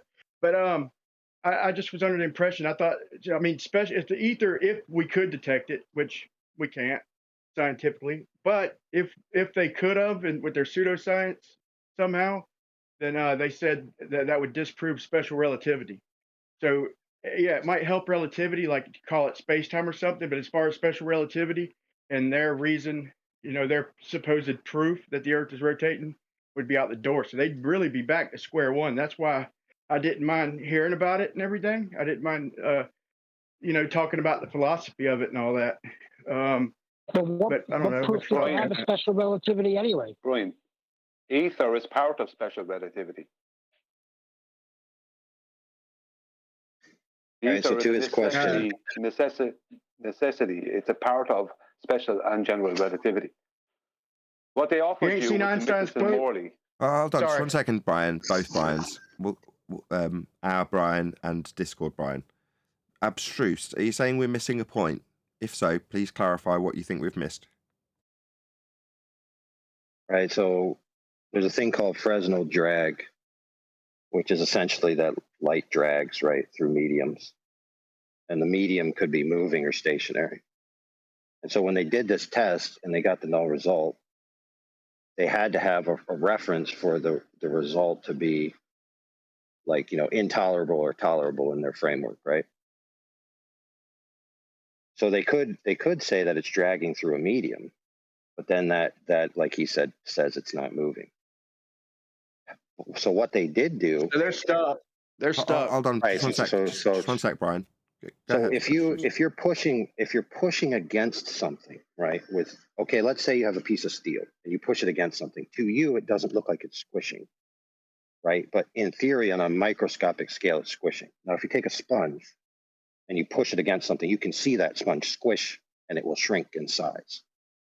So the idea of the drag is that as you're moving into something that's pushing against you, the physical object that's pushing against the medium that it's dragging against gets shorter, right? So they needed that, but they had to abandon the other thing. So what they did is they came up with a transform, right? That says physical objects, when they're moving in a direction without anything dragging on them, shrink. So I can have a 12-inch ruler, move it in a particular direction, and it will actually become shorter with the effects of, whatever relativistic space-time equation. Gotcha. And so what they did is they shrunk the apparatus. So what they did is they measured something at 12 inches, and they said 12 inches defeats our paradigm. So what we'll do is we'll change it to 11.75 inches with a mathematical transform. Right. Yeah, but I've even got that defeated. Yeah, I've even got that defeated. I could turn it into science too if y'all want. I could turn this into an experiment. I don't like it, but it falls under the rules of it, and that's just by saying my dependent variable or my natural my natural phenomenon would be diffraction, and then my cause would be the which path. So in my interferometer, it's highly irrelevant, though. No, I'm talking about in my interferometer, just to make it science. I'm saying in my interferometer, but I'm going to fire it down a straight path. Hold on. I'm deviating. Just let Brian get to the end of his explanation. How do you tie diffraction into interferometry? Go ahead. First, let me give a quick response to him. If the apparatus is just sitting there, and they're trying to say it shrank, why would it only shrink when you fire the laser beam? The apparatus would have done shrink because of the motion. If they want to claim that it's moving around the sun, it would have already shrank. When it's sitting there, when you're calibrating it, it would have been done shrink. So they were stuck. No matter what way they go, they are stuck. But if I'm going to formulate an experiment on light, similar to the quantum eraser experiment or the double slit, is I would, my natural phenomenon would be diffraction, and my independent variable would be the which path, I guess, because it goes down, the light goes down two paths. Like, I think the independent variable in the double slit is the which path, or the knowledge of which path. So let's say knowledge of which path, because that's how they detect it, is an interference pattern. They measure the interference pattern after the two light beams go their different directions, and when they hit their detector, and that it's basically the same principle. It isn't. You've convoluted three things. Okay. The first thing isn't directly connected by experiment to the second. And that's that what you're describing as a phenomena, reasonably so, light diffraction. Okay. So when someone says double slit or even single slit, all that's being described is the phenomena, right? Diffraction. But when you talk about an experiment, then you've got to be really specific about what you're talking about. When it comes to light, there's a huge history of experimentation. And as is the case with most experiments, it opens the door to a million more questions. And you're taking a point in that journey of scientific discovery and going, at this point, we've got light diffraction, and that's the phenomena being studied. Yeah, that is the light that we're studying in terms of how it behaves. But at that point, if you're going to say double slit experiment, which one? Because if you're trying to figure out what's the cause of wave function collapse, that's very different to the description in mathematics of light diffraction. So in the live show, what we tried to focus on wasn't experimental in any way, shape or form, but there's some confusion, or I've noticed that there's been some confusion in the comments especially, and by what you've just said, Brian, about the phenomena, an experiment, typically undefined, and the end result when there's a specific experiment having not been defined. Now that experiment, if you're talking about it, isn't studying how you get light diffraction. As I said earlier, it's one in a long string of experiments, and one of them studies the cause of wave function collapse, as opposed to directly testing light diffraction. So in the double slit, if you're going to call it an experiment, are you talking specifically about them figuring out the cause of wave function collapse? Because that is an experiment, but when you just say double slit, that could also mean single slit. It's typically just someone's description of light diffraction. Was that too much information all at once? Probably. That's a good point, man. That's a pretty good point, man. Are we all in agreement here? Like me, QE agreed with me on this one thing that so the photoelectric effect is not science, and Brownian motion, that they're not science. Are we all under that agreement? They're just descriptions of things. Demonstrations. Okay, this is why. Like I can formulate the I can formulate it to make an experiment, because you have to use man-made equipment in the experiment, because how else you going to manipulate your independent variable. Sure. So Okay. I'm just going to put a stop to this, because I can almost hear abstrused. I can hear his blood boiling in the background, because where he interjected last was to say this is non sequitur. So we're now discussing double slit diffraction, aka just diffraction, single slit or otherwise, the double slit experiment specifically for wave function collapse, and this isn't in any way directly linked to Michelson-Morley. They're not studying diffraction. Well, you haven't heard my hypothesis. I wanted to point out something about Michelson-Morley, about the whole Michelson-Morley thing, before our truth came in. What I was trying to point out, after I was correcting you about the Einstein special relativity point, is what you have is a completely false dichotomy. You're offered, it's either out rotation or ether. How was any of these two things ever, where were any of these two things ever validated to ever exist in 3D reality outside of this Michelson-Morley demonstration? Yeah, they strawmanned it. Yeah, it's a false dichotomy. The Globers literally strawmanned it, B. Yeah, but you only have the two. You're given two. You're shown this thing that doesn't have a natural phenomenon, and they call it an experiment, and then they offer you a false dichotomy. It's either earth turn or ether. You know what I mean? What do you mean it doesn't have a natural phenomenon? What's the phenomenon? Well, let's ask you. Hold on, Brian. What you've already claimed that it's diffraction, but it isn't.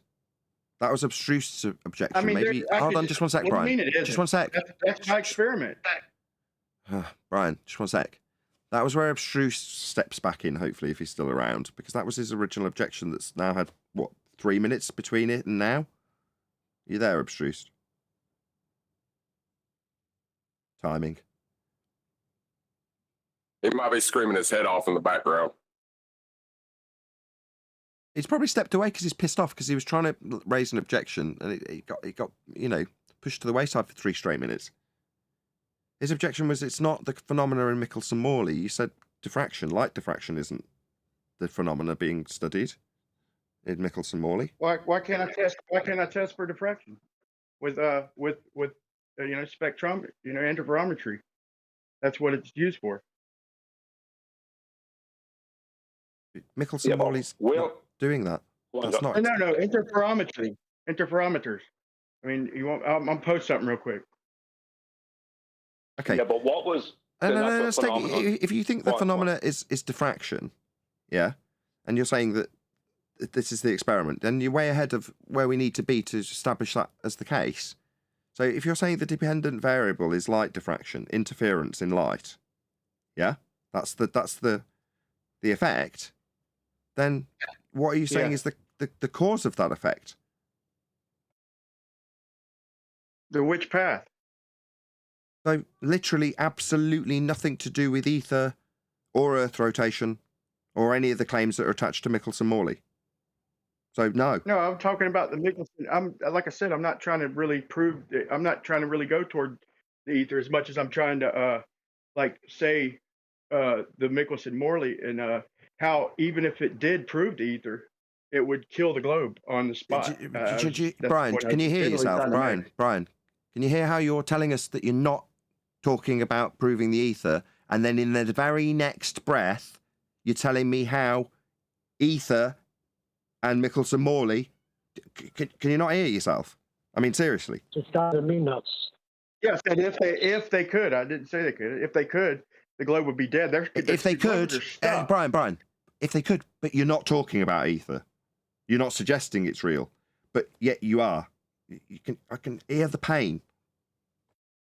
It's not pain. Does he know about LIGO? Because LIGO's already doing what he's doing in order to prove space-time. I don't think he's getting it.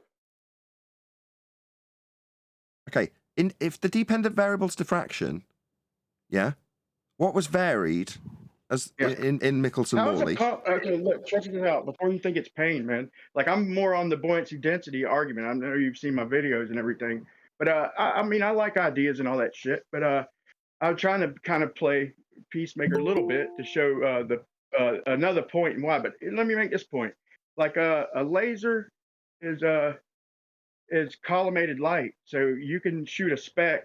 You know, you can shoot a small speck, but without focusing it and collimating it, you're not going to get that dot. And even then, you still, you know, you got to get it down, like John said, to the lowest setting, which it keeps getting lower every couple of years, but it's still, you know, it's collimated light, it's focused light. So that's why I said to begin with, I don't really like even going down this route, because I don't think that the double slit is true science in my opinion, but it is I mean, I'm on the fence, man. I just wanted to talk about it, kind of, man. And I just covered this like 6 minutes ago. You've got to be specific. If you just say double slit, okay. So contextually, what I hear is you're talking about diffraction patterns when you just say double slit. Now, if you say double slit experiment, I'm going to say which one? Quantum eraser. No, let's go with double slit. That is a form of double slit. Okay, fine. That is a form of double slit experiment, a set and forget double slit. But do you understand how the double slit works? Because it's nothing to do with Michelson-Morley or proving ether drag. No, I know that. Yeah, I know that.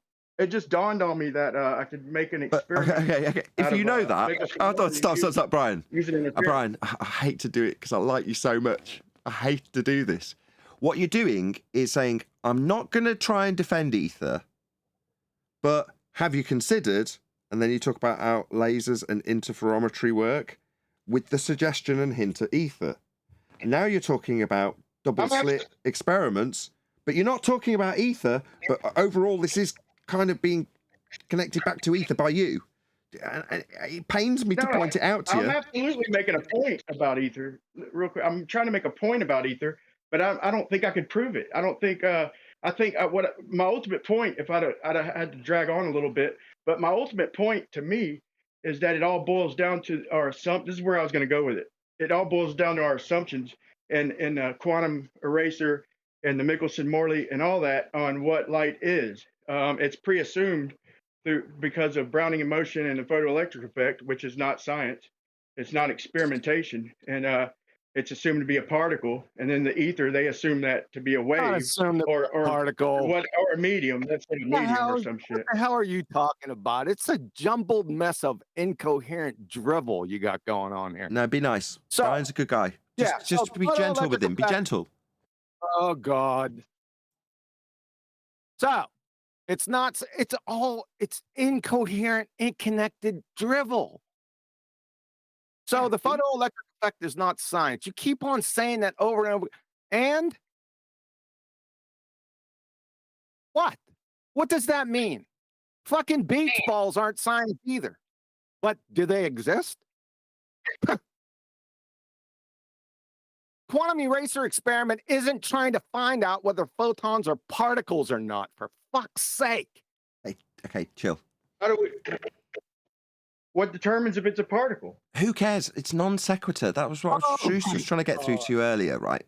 What you've listened to, no offense, is other people telling you that there's a false dichotomy that needs to be addressed, and there isn't. We are not saying that the convention used to describe particles means there's an argument about whether or not light is particles. No. If you want to describe what actually occurs and what you can physically see, you can call it whatever you like. Impact of light on a photographic plate, blob, white dot, it really matters not what you describe actually occurs. And what actually occurs doesn't fit into a description of a light wave. And that's the only reason for the ether's existence. That's the main point. Now, when we point out that the blob of light, when there's only one of them, isn't going to be described as a wave, we get told by response, and you're doing it now, Brian, that how do we know that the blob of light is a photon? Like, I'm intentionally not calling it a photon, just the blob of light on the photographic plate, and how we're going to derive wave function from it to get a wave for you to think it needs a medium. It doesn't matter whether or not I think that blob is a photon or not. That's just a convention. I disclaimed it to Witsit about I don't think 11 you can times. get it either way, bro. It's a model. It's collimated. It's focused light. It's collimated. You'd never get a wave out of that. No, it's quanta. It's just an amount. No. Brian's agreeing. He's saying collimated. I assume you mean when there's one impact. There's just one bit of light. Therefore, that's what you're calling collimated. Fine. Yeah, I can't argue with anything you just said. But I was trying to take it back to the roots, to try and bridge a gap, honestly. But yeah, if bridge that gap for you? The laser... Brian, John wants to bridge that gap for you. Go ahead, John. Right. I'm all ears. Given that space-time is the ether of relativity, what do you think you would prove, given that relativity already has ether in it? Wow. You think that you think ether is space-time, or do you think they're in direct contradiction? No, they're in the roots. John's right. It is pretty much, it's become synchronized. Ether, the original ether, and space-time were synced up in a lot of people's minds. So this is a Einstein. very important question, guys. This is a very important question, so we're all on the same page. So do y'all think that ether would help the globe or hurt the globe? Just out of curiosity. It's part of the globe. You're missing what they're telling you. It's intrinsic. It's already been integrated into it. Listen, the perturbation of light through a medium is space-time and globe rhetoric. Well, you understand that, right? No, hold In on the a second. rhetoric, Hold on a second. light has a speed. So Hold on a second. Same there. Hold on a second. Listen to his question. Ask your question again, Brian. I was thinking, does the ether, if it existed, would it help the globe or would it hurt What's the ether? globe stand? Yes. Okay. Yep. Fair question. What's ether? Big if. That's what I was going to say. Stop. There's been a back and forth. You're all disturbing the back and forth. That's the big if. What's ether, Brian, is the question on the table. Okay, for debate's sake, I'll say it's the it's what y'all call particles. What? No. Let's just clarify what he means. Hold on. So earlier I was like, it doesn't matter if you call it a particle or a blob of light or an impact on a photographic plate. That little dot, that white dot or red dot, yeah? You're saying that's ether, correct?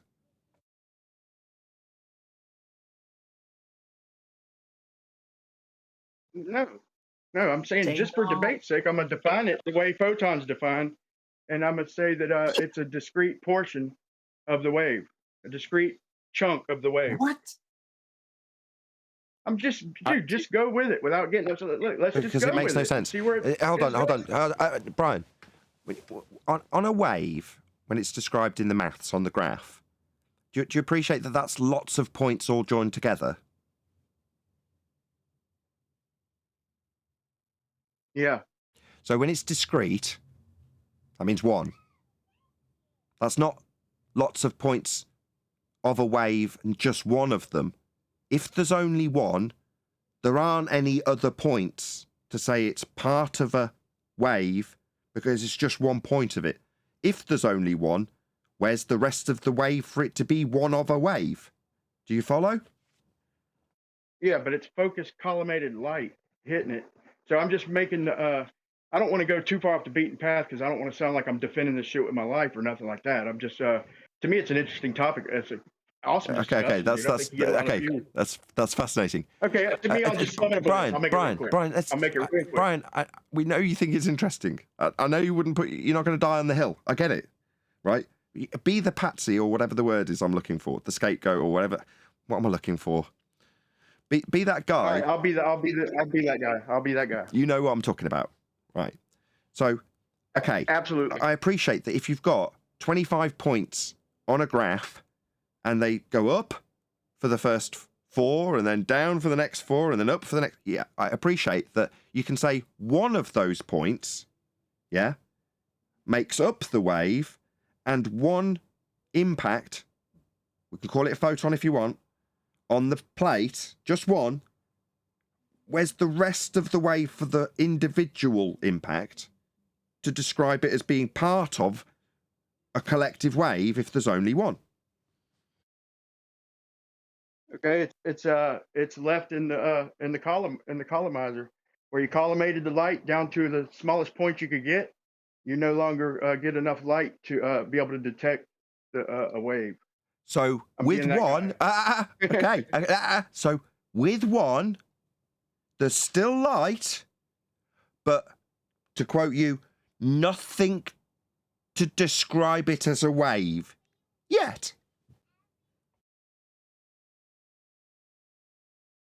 You don't see that as trouble? It's a portion of a wave that hits. Sorry, where was the wave that is? Sorry, Brian, we're going around in circles. Where was the rest of the wave for it to be a portion of? There's only one of them. It's not part of anything else yet. It's just one dot on a photographic plate. It's not part of a group of anything yet. It's just one dot. You keep saying it's part of a group that makes up a wave. No. There's only one. No wave. It's collimated, so it's still in the. What does that mean? What do you mean when you say it's collimated? What does that mean? I've got a dot. Focus. I've got a dot on a plate. What do you mean it's collimated? Expand on what you mean. Focus. I've got a dot in front of me. One dot. Column. A column means a line of things. Yes, focused into a tiny point. It's small down as they can collimate it. Period. To get the photon, the smallest. So a single point. So 1 point. Discrete. Right, so I could channel a wave onto a shore, right? Just by focusing. No, let's not move on to analogies. No. We've got one dot on a photographic plate, Brian. One dot. Not like a beach. We've got one dot. There's no wave to describe, is there? What is there? One dot of what? Just one dot of light. Okay, so we got one dot of light. I say that it's a discrete portion, a little discrete chunk, the portion of the energy. That doesn't make sense, does it? So it's just a discrete. So you can say no, Brian. You can say rather than photon, discrete chunk of energy, but not part of a collection of a wave. It isn't, is it? I need this to get through to you. One chunk. No. I don't think it is. No, it isn't. I've asked you. You're the one that keeps telling me it's part of a wave. And I go, where's the rest of the wave for it to be part of it? There's only one.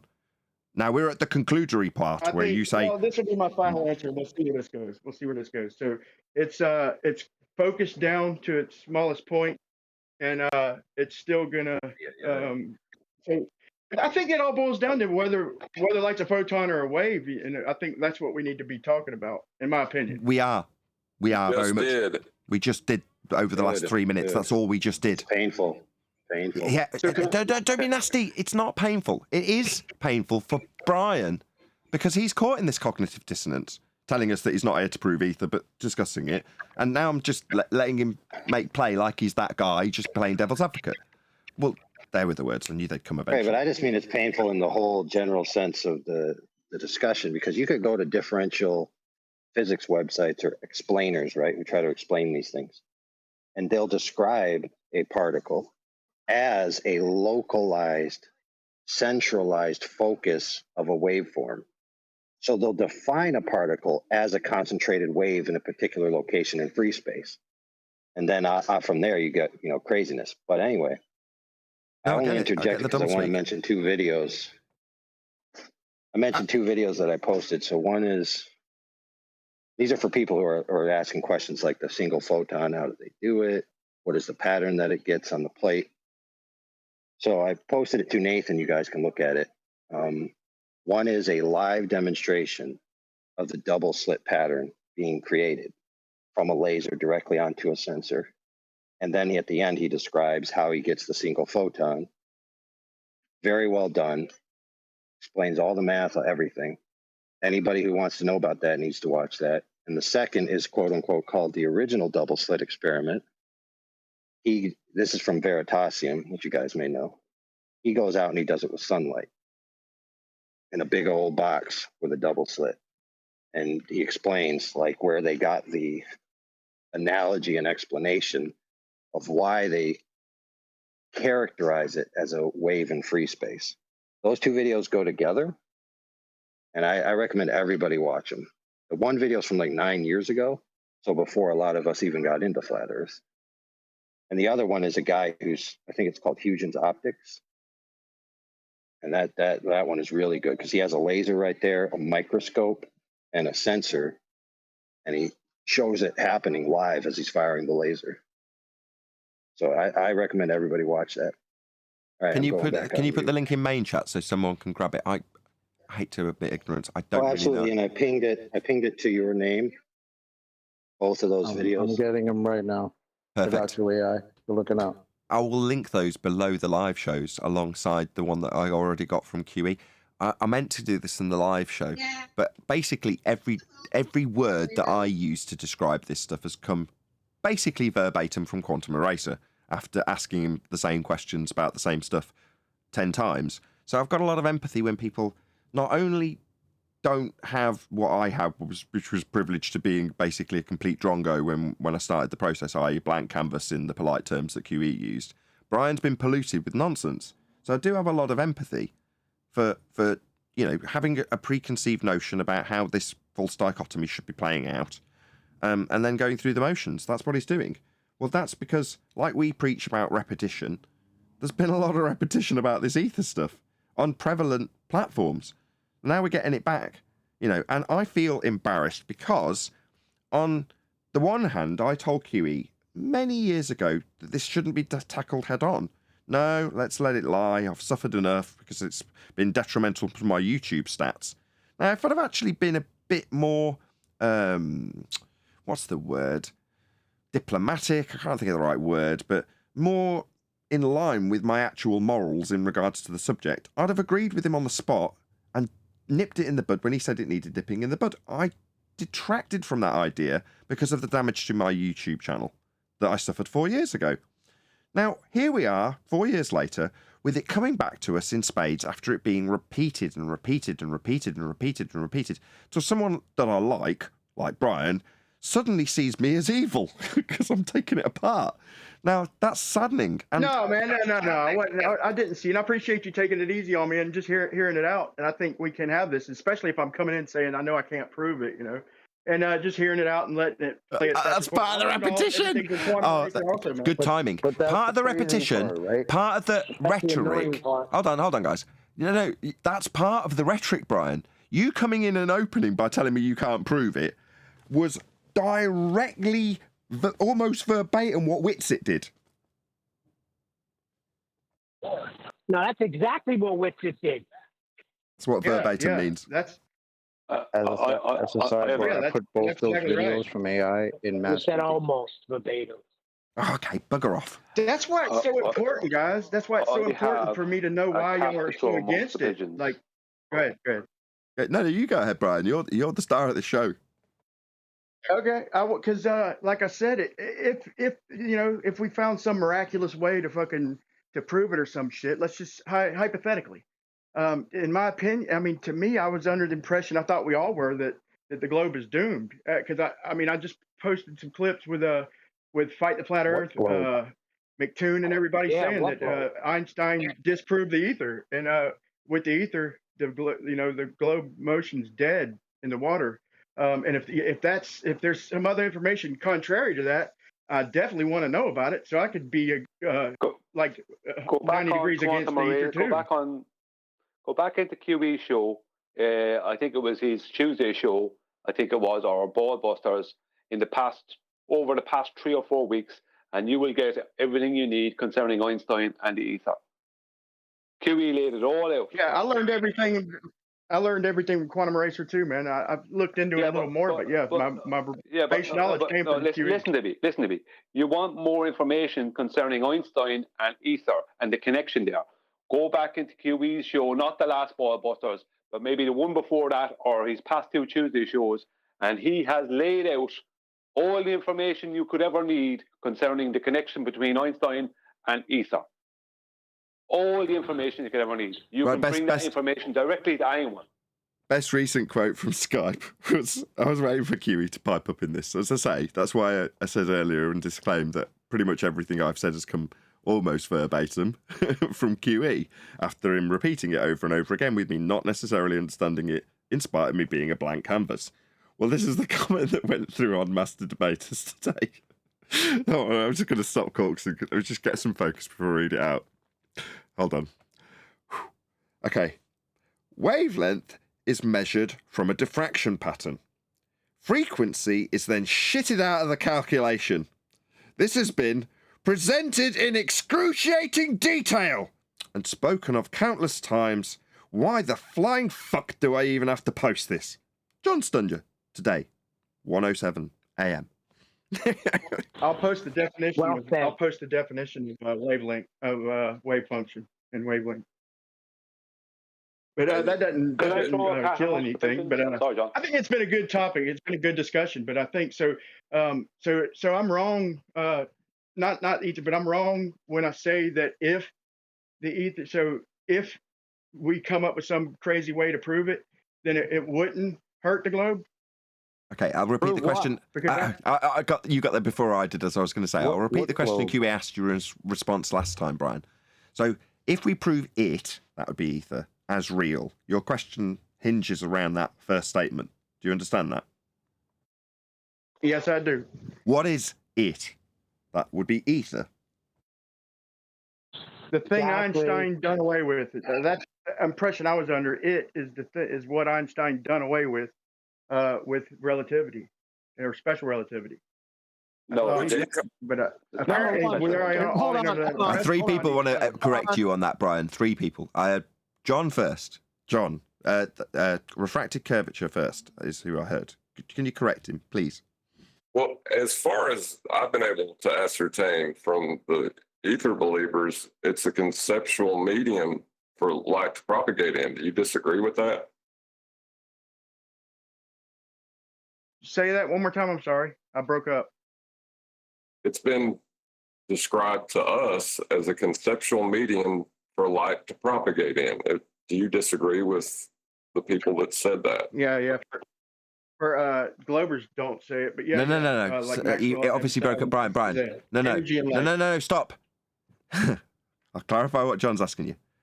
For an ether believer, ether is a conceptual medium for light to propagate through.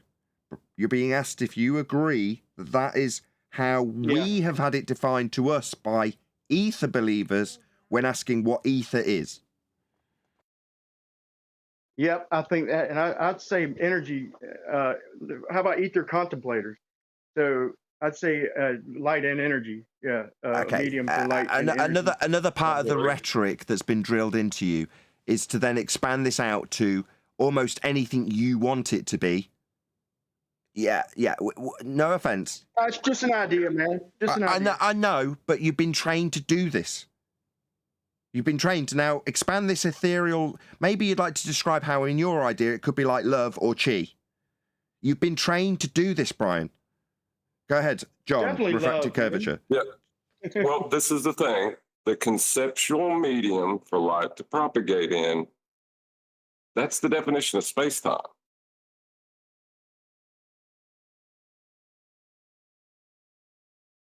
So how it is help the globe? how are you not any different than any relativist who comes on here and says the same shit to us? If you believe in ether. Well, like I said, I was under the impression that if the ether could be proven, then it would kill the globe. So when we're arguing with globers, they keep throwing in my face that Einstein debunked ether. Okay, so if Brian. So if a concept of a medium we don't exist in could be proven. Yeah, they had to straw man it in the Michelson-Morley. Straw man it. Stop. Stop. Hello? So they had to straw man it. Ether, is the concept of a medium. Right, I'm not trying to prove it. I gave up on that. But how do you prove? You won't. You can't. It isn't. Yeah, I'm not. It's a concept. When ether's described by Whitsitt as a framework, and I tell him in no uncertain terms, frameworks, that's a concept, don't cause magnetism. It's the same as me saying space-time, a concept, doesn't cause an effect in our reality you call gravity. That's only in effect in the concept. Likewise, ether is a concept, a framework that doesn't affect us in any way. It's a concept, but it's the same exact thing being used by heliocentrism. And you're asking us if this concept could be proven. That makes no sense. That's a disconnect in logic. You can't prove a conceptual medium. It's conceptual. Brian, how could? No, look, I'm in the middle. I don't believe light's a particle or a wave. I got my own idea. 1 second. It does. Just give me a second, Brian. How could, right, someone proving this concept, which is basically a concept of a medium that allows light to propagate through, how could that harm the globe when they are already claiming that? That's part of heliocentrism. Right. It's called special and general relativity. That's a good point, bro. That's why I'm asking, because like I said, if it's something that's what John is saying. One second. Hang on. That's what John refracted curvature was trying to say to you. Bro. I went to respond and you interrupted me. How do you know what I was going to say? No, I was trying to. 1 second. I'm trying to say that's what refracted curvature was trying to get through to you. I got all that. I'm not going against what you said or he said. I just wanted to say my reasoning, at least. The reasoning is if, see, this is why I keep asking the question, because to me it's important that when I hear globers say that Einstein debunked the ether, I'm going to be skeptical, okay? So fuck the ether, it's disproven. But when I hear them say that to keep their globe moving around the sun, and then I hear that if the ether exists, then the globe is debunked, and I'm thinking we should, if that's the case, then we should try and put our heads together and find a way to show, to prove it, or, let's evaluate the first premise. If it's detrimental to the globe. Well, let's evaluate the first premise. You said, you keep on saying the globers have told you that Einstein debunked the ether. Is that true? No, and special relativity, I mean, I'll repost the video where stop. Einstein. Stop. I can't cope with that. No. But yes, let me post a video. I can't cope with that as an answer. With all of them saying that, that's all I'm saying. That's what they're saying. Okay. Vicky Pollard. Right. No, but.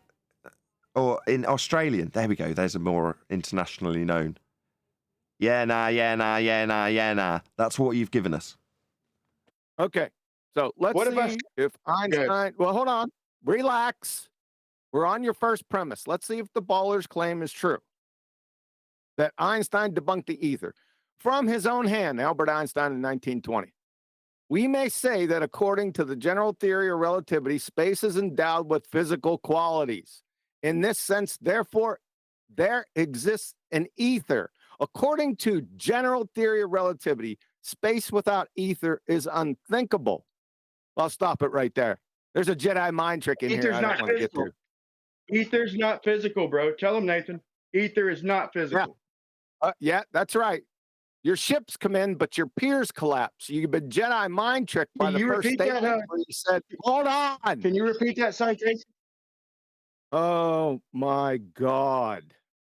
Just repeat it real quick so I can hear it again. No, fuck off. You're talking too much and not listening. Yeah, I wanted to hear it again. I didn't catch the end of it, and I don't want to step on my own tongue. Okay, let's all take a breath. Would it be possible for you to repeat that citation, please, QE? Pretty please. In 1920, Albert Einstein. I'm going to read the whole thing instead of that specific part that debunked his bullshit first premise. Now, let me read the whole thing. There's a Jedi mind trick in here. All right? Let me just state that. Let's see if somebody can pick it up. We may say that according to the general theory of relativity, space is endowed with physical qualities. In this sense, therefore, there exists an ether. According to the general theory of relativity, space without ether is unthinkable. For in such space, there not only would be no propagation of light, but also no possibility of existence of standards of space and time, measuring rods and clocks, nor therefore any space-time intervals, I'm not done yet, in the physical sense. But this ether may not be thought of as endowed with quality characteristic of ponderable media, as it consists of parts which may be tracked through time. The idea of motion may not be applied to it. Do you hear me knocking when I said that? Absolutely, man. Particles, I thought particles could go through space. Why would they need a medium if it's particles? You missed it, bro. You missed it. Yeah, I caught it, bro. I'm raising a reasonable question. Okay, everyone stop. Everyone stop. Everyone stop. Stop. What we are attacking or going through methodically is premise 1, that Einstein debunked ether. That's the premise. Thank you. Thank you. Because light, this is the reason, because light needs a medium to go through. But if light's a particle, it doesn't need a medium. So all that was some nonsense fed to us. Possibly, anyway. Impossible. Brian, I hear you, man. But what they're trying to get you to see is what you said before, when you said that the Globers tell you that Einstein debunked the ether, right? What QE just read out to you shows that Einstein stands for the ether. So just point number 1.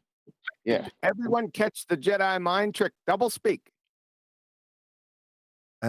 No, actually, I didn't. But did I double? No, no, Brian, no. The physical, when you mentioned physical. Everyone chill. Everyone chill. QE. Everyone chill.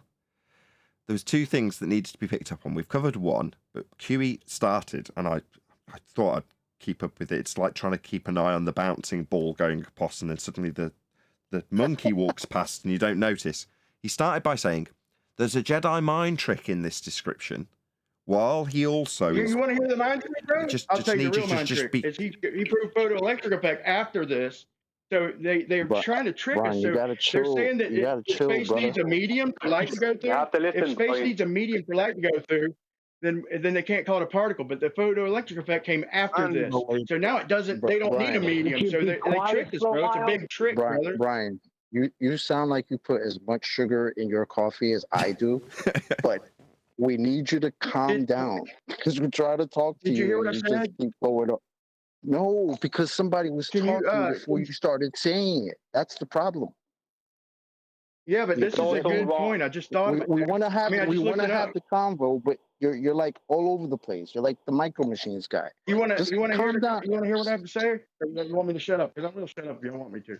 Bro, I'm not trying to tell you to shut up. I'm just trying to tell you to have a back and forth convo. Chocolate. I really didn't mean it like that. I meant like I can drop this, but I know. I get it, man. You mad hype. I get it. But let us finish the point here, and then you have your point. Because then if you start talking in the middle of somebody else talking, nobody knows what's going on at all.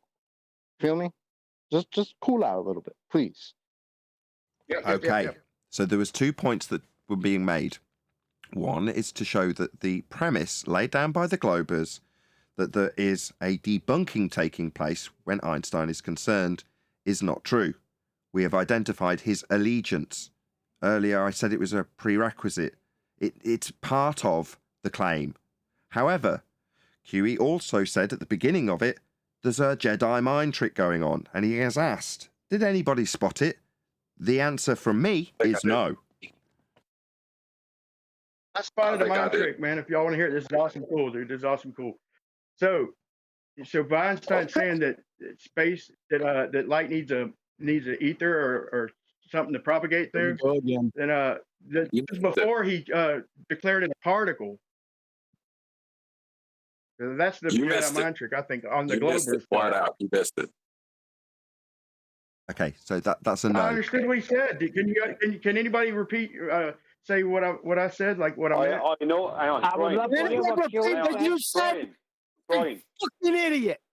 No need. Okay, Brian. What I said ain't going against you. Okay, let's get control for the third time. Brian, please. What you're doing is we're trying to disseminate something to you, and you're talking straight through the top of me, right now, which is kind of frustrating as I'm trying to lay it out to you, and you're still verbal diarrheaing through the top of the host right now, still verbal diarrheaing through the top of me, and it continues. Your verbal diarrhea never stops, it never ends. It doesn't matter how I'm trying to communicate with people. I mean, I'm leaving the line open. This would normally be the point that a globe believer or ether believer, after descending the show into chaos, will claim that it's unreasonable that I've got a mute button. But it's unreasonable. It's reasonable to let Brian talk non-stop through the top of the host. He's not going to stop his verbal diarrhea on Slate. He's just going to descend the show into chaos. Dude, let me defend myself. I got a guy yelling at me. Let me fucking defend myself. What the fuck, dude? Shut up, so at this point, I have to take control. This is my show. There, we deal with assholes. Yeah, Brian's decided he's going to be a complete asshole. Now, what are you going to do, audience? Moan at me that I've got control of my show at this point? No, I've got control of my show.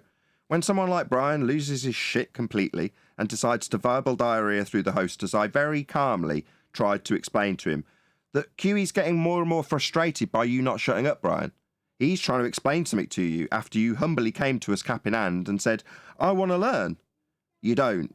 You're verbal diarrheaing through the top to the point where someone in the server has had to physically mute you. Not me, somebody else has had to physically mute you to stop you verbal diarrheaing through me. Now I'm going to unmute you. I don't know who's muting him. Please don't mute people in the server if you're doing that. But Brian, in order for us to disseminate the information, you've got to stop flapping your gums through the top of the explanations. At the point, like now, when you've decided, Brian, when he's just decided that he's going to talk through the top of me. I'm mid-sentence, Brian, and you've decided that you're going to open your mic, flap your gums straight through the top of me. Now, when I stop this sentence... You unmuted me, bro, so I'm trying to defend myself. You're not being attacked. We're trying to explain something to you. I wasn't attacked. So shut up. You don't need to defend yourself. You need to shut up. You just have verbal diarrhea and you can't seem to contain yourself, Brian. I need you to stop talking for enough time for some information to be disseminated through you. But you won't allow it. You won't shut up. Chocolate's tried to explain. I've tried to explain. Even now, you've still got your mic open. You're not on local mute. You're not prepared to listen. You're just waiting for your turn to talk through the top of whoever's talking. Now, Chocolate's tried to say to you, we're tentatively trying to explain something to you. It's not simple, but you're not allowing that to happen at all. Now, it's not your cue to answer or say you're trying to defend yourself. It's your cue to pin your ears back and try and listen to what QE's been trying to get through to you without interrupting him or saying, oh, I've got a really good idea. I just looked something up. that's going to piss him off royally. So just shut up and listen. Go ahead, QE. He thinks I'm going against him, but I'm So not. that's your cue to open your mic and talk, isn't it, Brian? You're being absolutely unreasonable. Just like baller behaviour. Yeah, this painful death of You're the one ether. starting this fight, bro. You're fucking not letting There's me. no fight going on. We're trying to disseminate some information to somebody and they've lost their shit completely. Like, at this point, what are you going to do in the comments section? Tell me I'm unreasonable? No, I'm not unreasonable. I've got to shut you up, Brian. I've got no opportunity to get through to you that we're trying to disseminate information. You've gone on the defensive and had verbal diarrhea for the last 5 straight minutes. Trying to defend. It's not your cue to talk. It's your cue to pin your ears back. So, by example, he's obviously not listened to a single word I've said. I'll lay it out in layman's fucking terms for you, Brian. Shut up. Bro, I heard everything you said. So shut up. Close your fucking mic and shut your mouth. Nathan, a better suggestion would be to leave Brian make his point, which I know what it is, and QE knows what it is, and then leave QE completely fucking correct them on it. Why? And Like some spoiled brat child, he's got to get his point out because he's decided that he's in charge and he's going to get his point out. And if he doesn't, he'll have a little tantrum and no one else is allowed to talk. No, Brian, you little prick. Shut up and listen or piss off. I don't want to listen to your point, Brian. Everyone around you's pissed off because they're having to listen to your stupid points that you've just looked up. No one wants to hear it. Now, if you don't like being told that no one wants to hear your stupid shit, then bugger off. If you do want to be educated, sit down, shut up, pin your ears back. That means go on local mute. It's not requiring a response. Choice is yours. Go ahead, QE. 5th attempt. Yeah, this wasn't an attack on Brian, right? I was just dealing with his first point that he said that Globers have told him that Einstein debunked the ether. We already dealt with that. Obviously, he didn't. He still thinks, obviously, space without ether is unthinkable and there exists an ether. My second point had nothing to do with Brian. It had to do with everyone in the audience. I said, there is a contradiction in here, a Jedi mind trick. Did anyone catch it? That was where I left off. There wasn't an attack on Brian at all. Fine. No, I didn't catch the Jedi mind trick. Neither did I. I thought I did. I was trying to explain what I thought was the Jedi mind trick. I wasn't going against what Quantum Racer was saying. And I just wanted to speak up real quick to say, hey, man, I agree with everything. I mean, I'm not denying. I learned my shit from Quantum. Carry on, QE. What was the Jedi mind trick? Jedi mind trick was that he first said that space is endowed with physical qualities, right? So he gives you physical qualities and it connects it with ether. And then down here at the end, he takes it away. Listen closely. But this ether may not be thought of as endowed with quality characteristic of ponderable media. That's immaterial. As consisting of parts which may be tracked through time. Yeah, you can't track immaterial. And then the final dagger, the idea of motion may not be applied to it. Yeah, because it's immaterial. So because they've got, so they've got light traveling, therefore in their conceptual medium, they've got to have ether. But by the same token, obviously we can't think of it as being in any way physical or existing in our physical realm.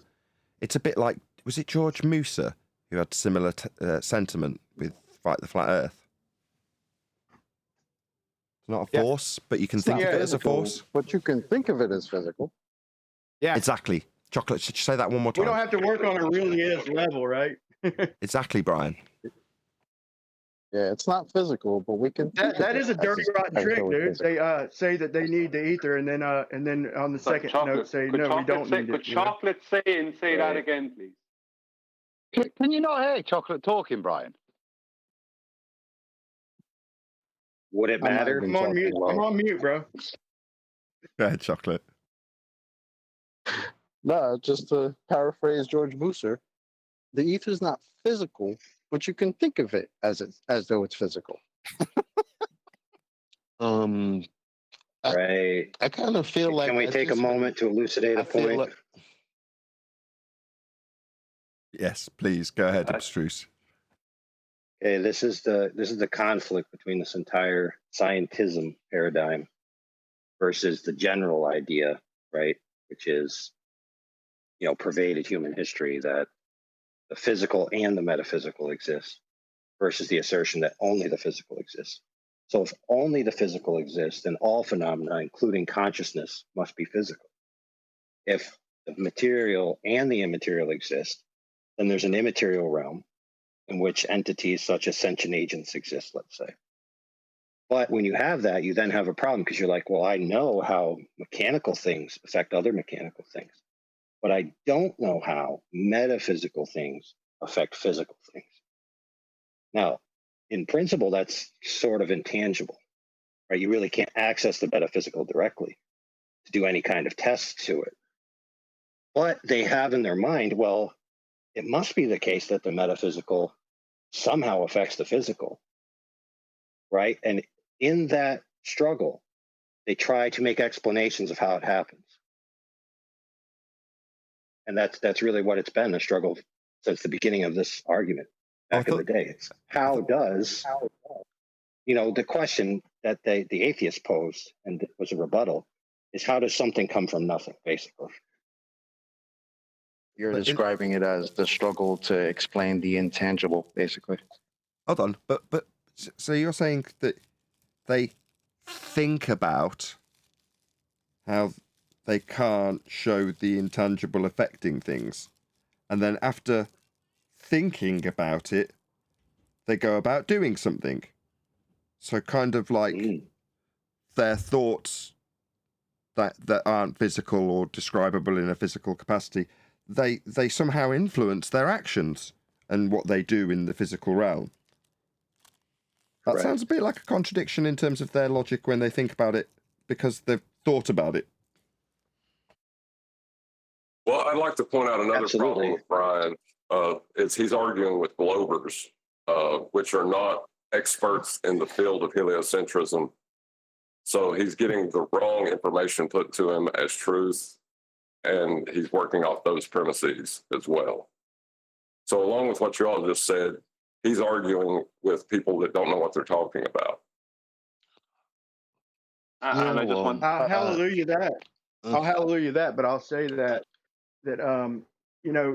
so we know now that well, where did we end up at? So they did pull the trick, so they don't need a medium, because the light is particles. Basically, that's what that shit said, and it was a dirty, rotten trick.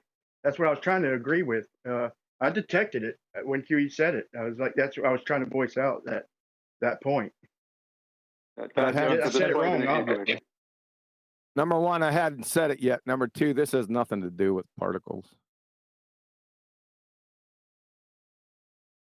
No, you're missing the point. Yeah, there are two things that that like a sort of flavor that's been left in my mouth, and it's that for some reason, it sounds like at some points Brian would say that they hijack the real science. That's a problem, because there's no science to begin with, because there's nothing to observe. And can everyone, I'm sorry to interrupt, can everyone do me and everyone a favor in the audience? When you say they, not you specifically, Elijah, when you, as in the royal you, say they and their, can you point out exactly who you're talking about, please? Thanks. That's fair. And also, again, this is I've heard you repeat maybe 3 times that if there was something there with the ether or whatever it is, or it isn't, if we investigated it and if it debunked heliocentrism, wouldn't that be a good thing? Well, I've heard that said before, but it's a nonsensical statement, because first of all, the only thing that debunks the geometry claimed is the lack thereof. The only thing that debunks movement is the lack thereof. Why would you need all this?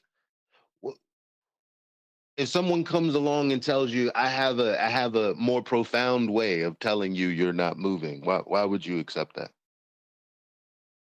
No, that's a good point. Real good point. So my point was that special relativity is dead on its face. The globe moving is dead on its face. If it's a big if we could come up with some way to prove it. So I was thinking, should we put our heads together and try and come up with a way, even if we can or can't, or entertain it? But that's why I was asking: is there some reason that it'll hurt if we prove it or try to prove it? It's called we're not moving. Just like we're not going to prove not moving. We're not going to prove non-existence. We're not. Why do we have to do all these things when we can just take things as is? Just watch that all 1 of a minute sudden video because a new challenger entered the fray. Now we're trying to get all poetic about not moving. I'm not going against anybody right here. I'm not going against anybody. Yeah. I'm just saying, and I posted a video, so you'll want to hear where I came, or at least where I got this idea. Just watch the. I think it's like a 60-second video, and chat I posted, and it doesn't. It's not. It's neutral. It's kind of a neutral video. I was fucking with Nathan, and he already pointed that out. But it does show them saying, and that's where I got the idea. Where I was thinking, man, we should be on board with this, or trying to think about it or consider it if it kills the globe. But if it doesn't, then I don't want to be on board with it. That's the whole point. So if you watch that little video, you'll see where I come from. No, you missed it. It. Listen, the only thing that could kill a measurement is if somebody exposes that there never was one. What would anything else have to do with debunking that, including what you just said? Well, this is how I understood it. This is how I had an understanding of it. Is that no? Don't tell me what you understand about what you know. I already heard you. What I'm saying is, tell me what it has to do with. What I'm asking you is to tell me what it has to do with the lack of a measurement. I don't want you to explain to me what you understand. Can you relate it to? Why don't you want to know what I understood? Do you give a shit? Why you asking me anything? Because it's non-sec. Because it has nothing to do with it. That's all. If we were having a casual conversation and you wanted to explain it to me, I would listen, right? But now we're beyond that because you have explained some things for the last. I've been here listening, not talking. I never even got to my hypothesis, bro. What? I never even got to my hypothesis. I just, we started talking about other shit. It's just that he was trying to ask you a specific question. Yeah, my answer is because I was under the impression it debunked the globe. That's why I was trying to consider it and everything. Globe? That's the answer. But I gave you a follow up, and you just circle back to why would you do that? So wait, so hold on, Brian. Let me try to get your perspective on this. So if let's say if somebody was to prove the ether, do you think that would bring back the globe? No, that's what I thought y'all was thinking, that it would help space-time or some shit. I mean, I was under the impression that the special relativity's done and the Earth can't be moving if we detect the ether. If that is a big if. I appreciate y'all even entertaining. But you get where you go. Like for Earth to be moving, it would have to be the ball that they say it is, right? Have they proven that it's the ball they say it is?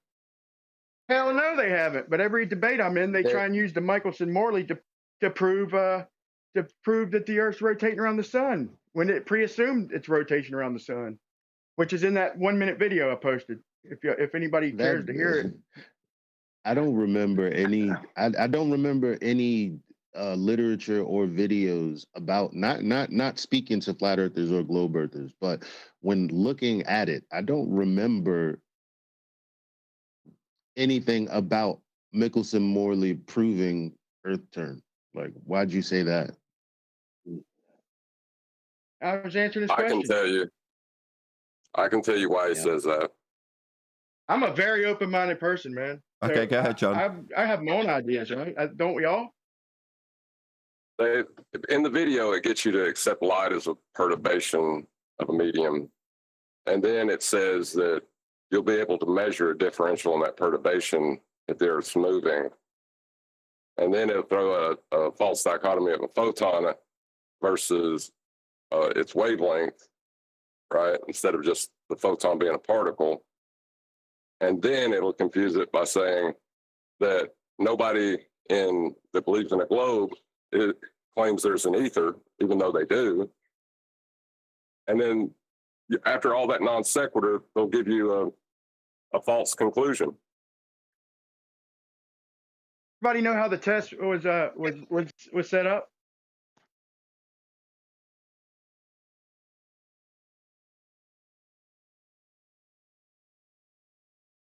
Which test?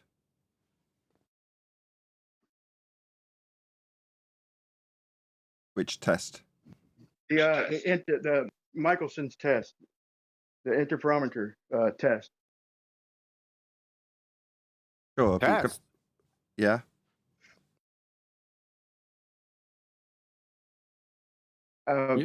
This is what y'all want to hear what I understand of it?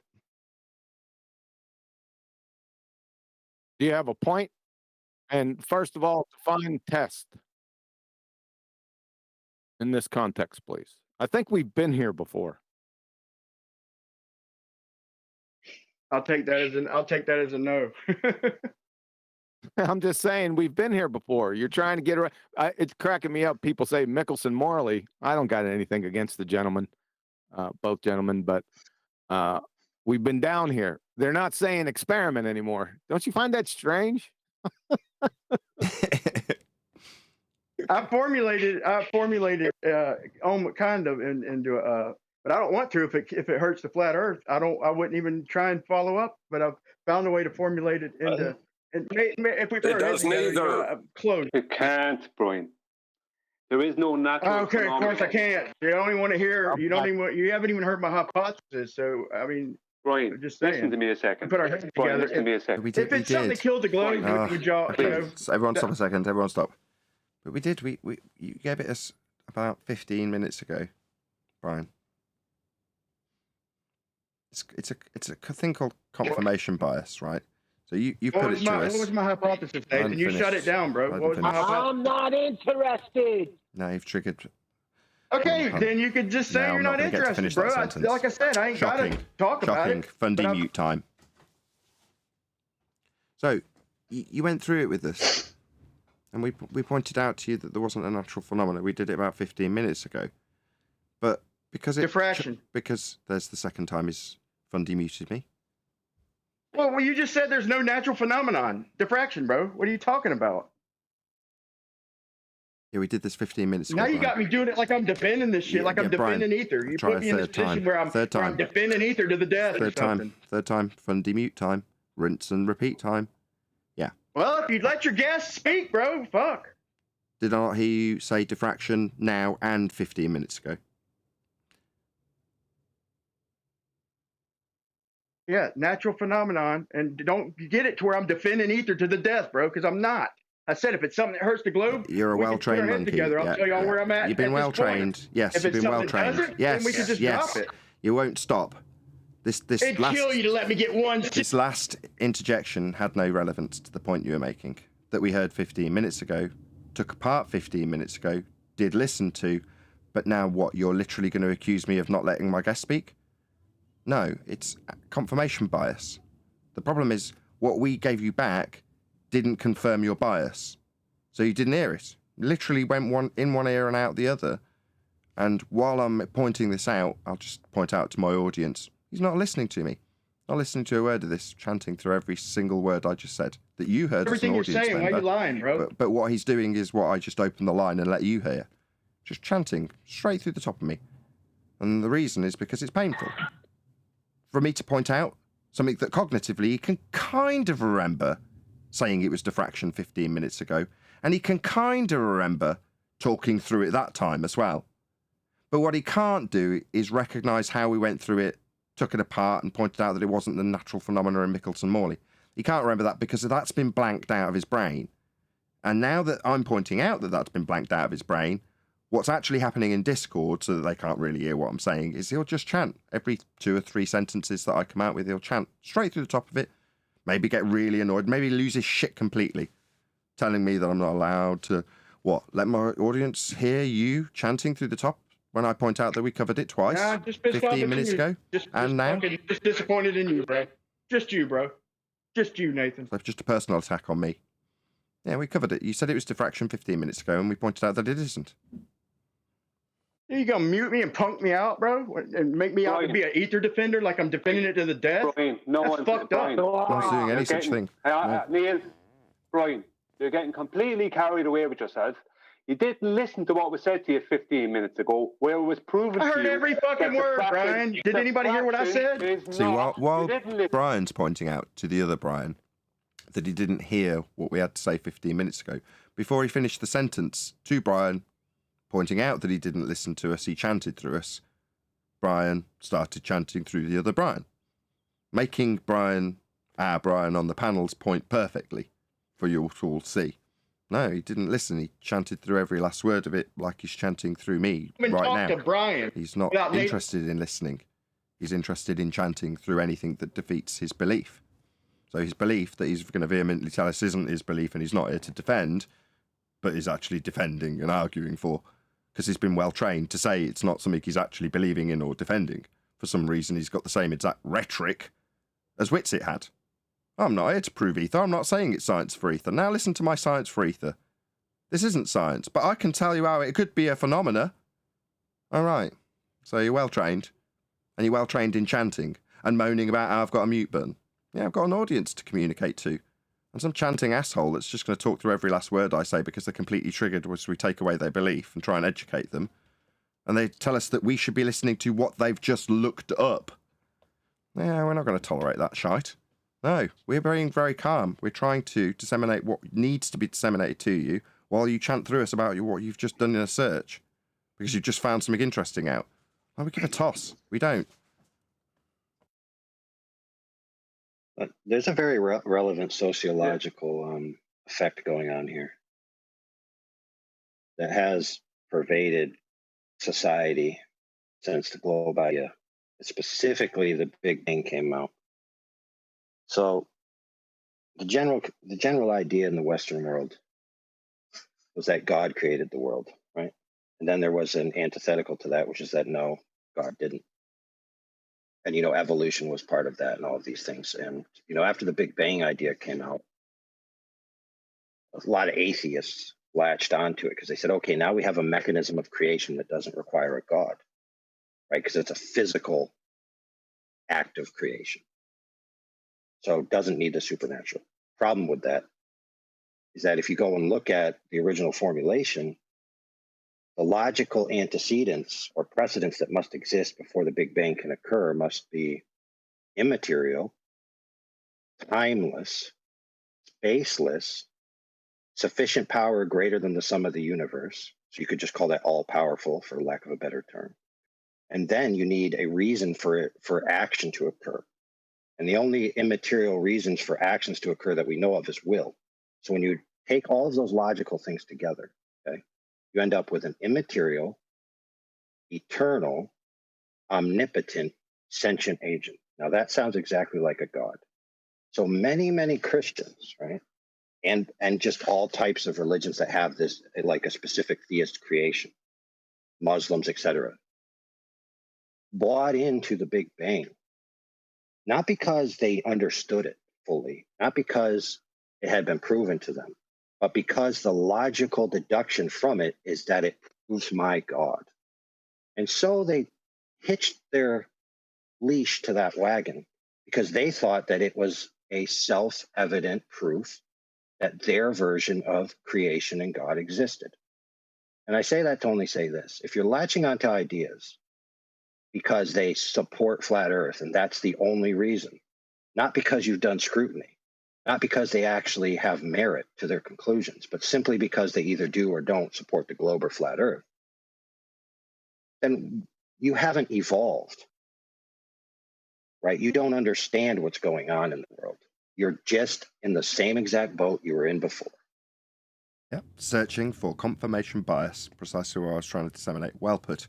With that, I'm going to say another huge, massive, enormous thank you to both Discord and Cheapos panels for making today's after show possible.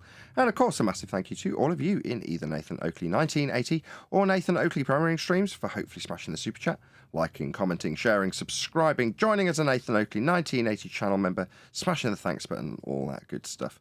I've been Nathan Oakley, and I will see you all in the next video.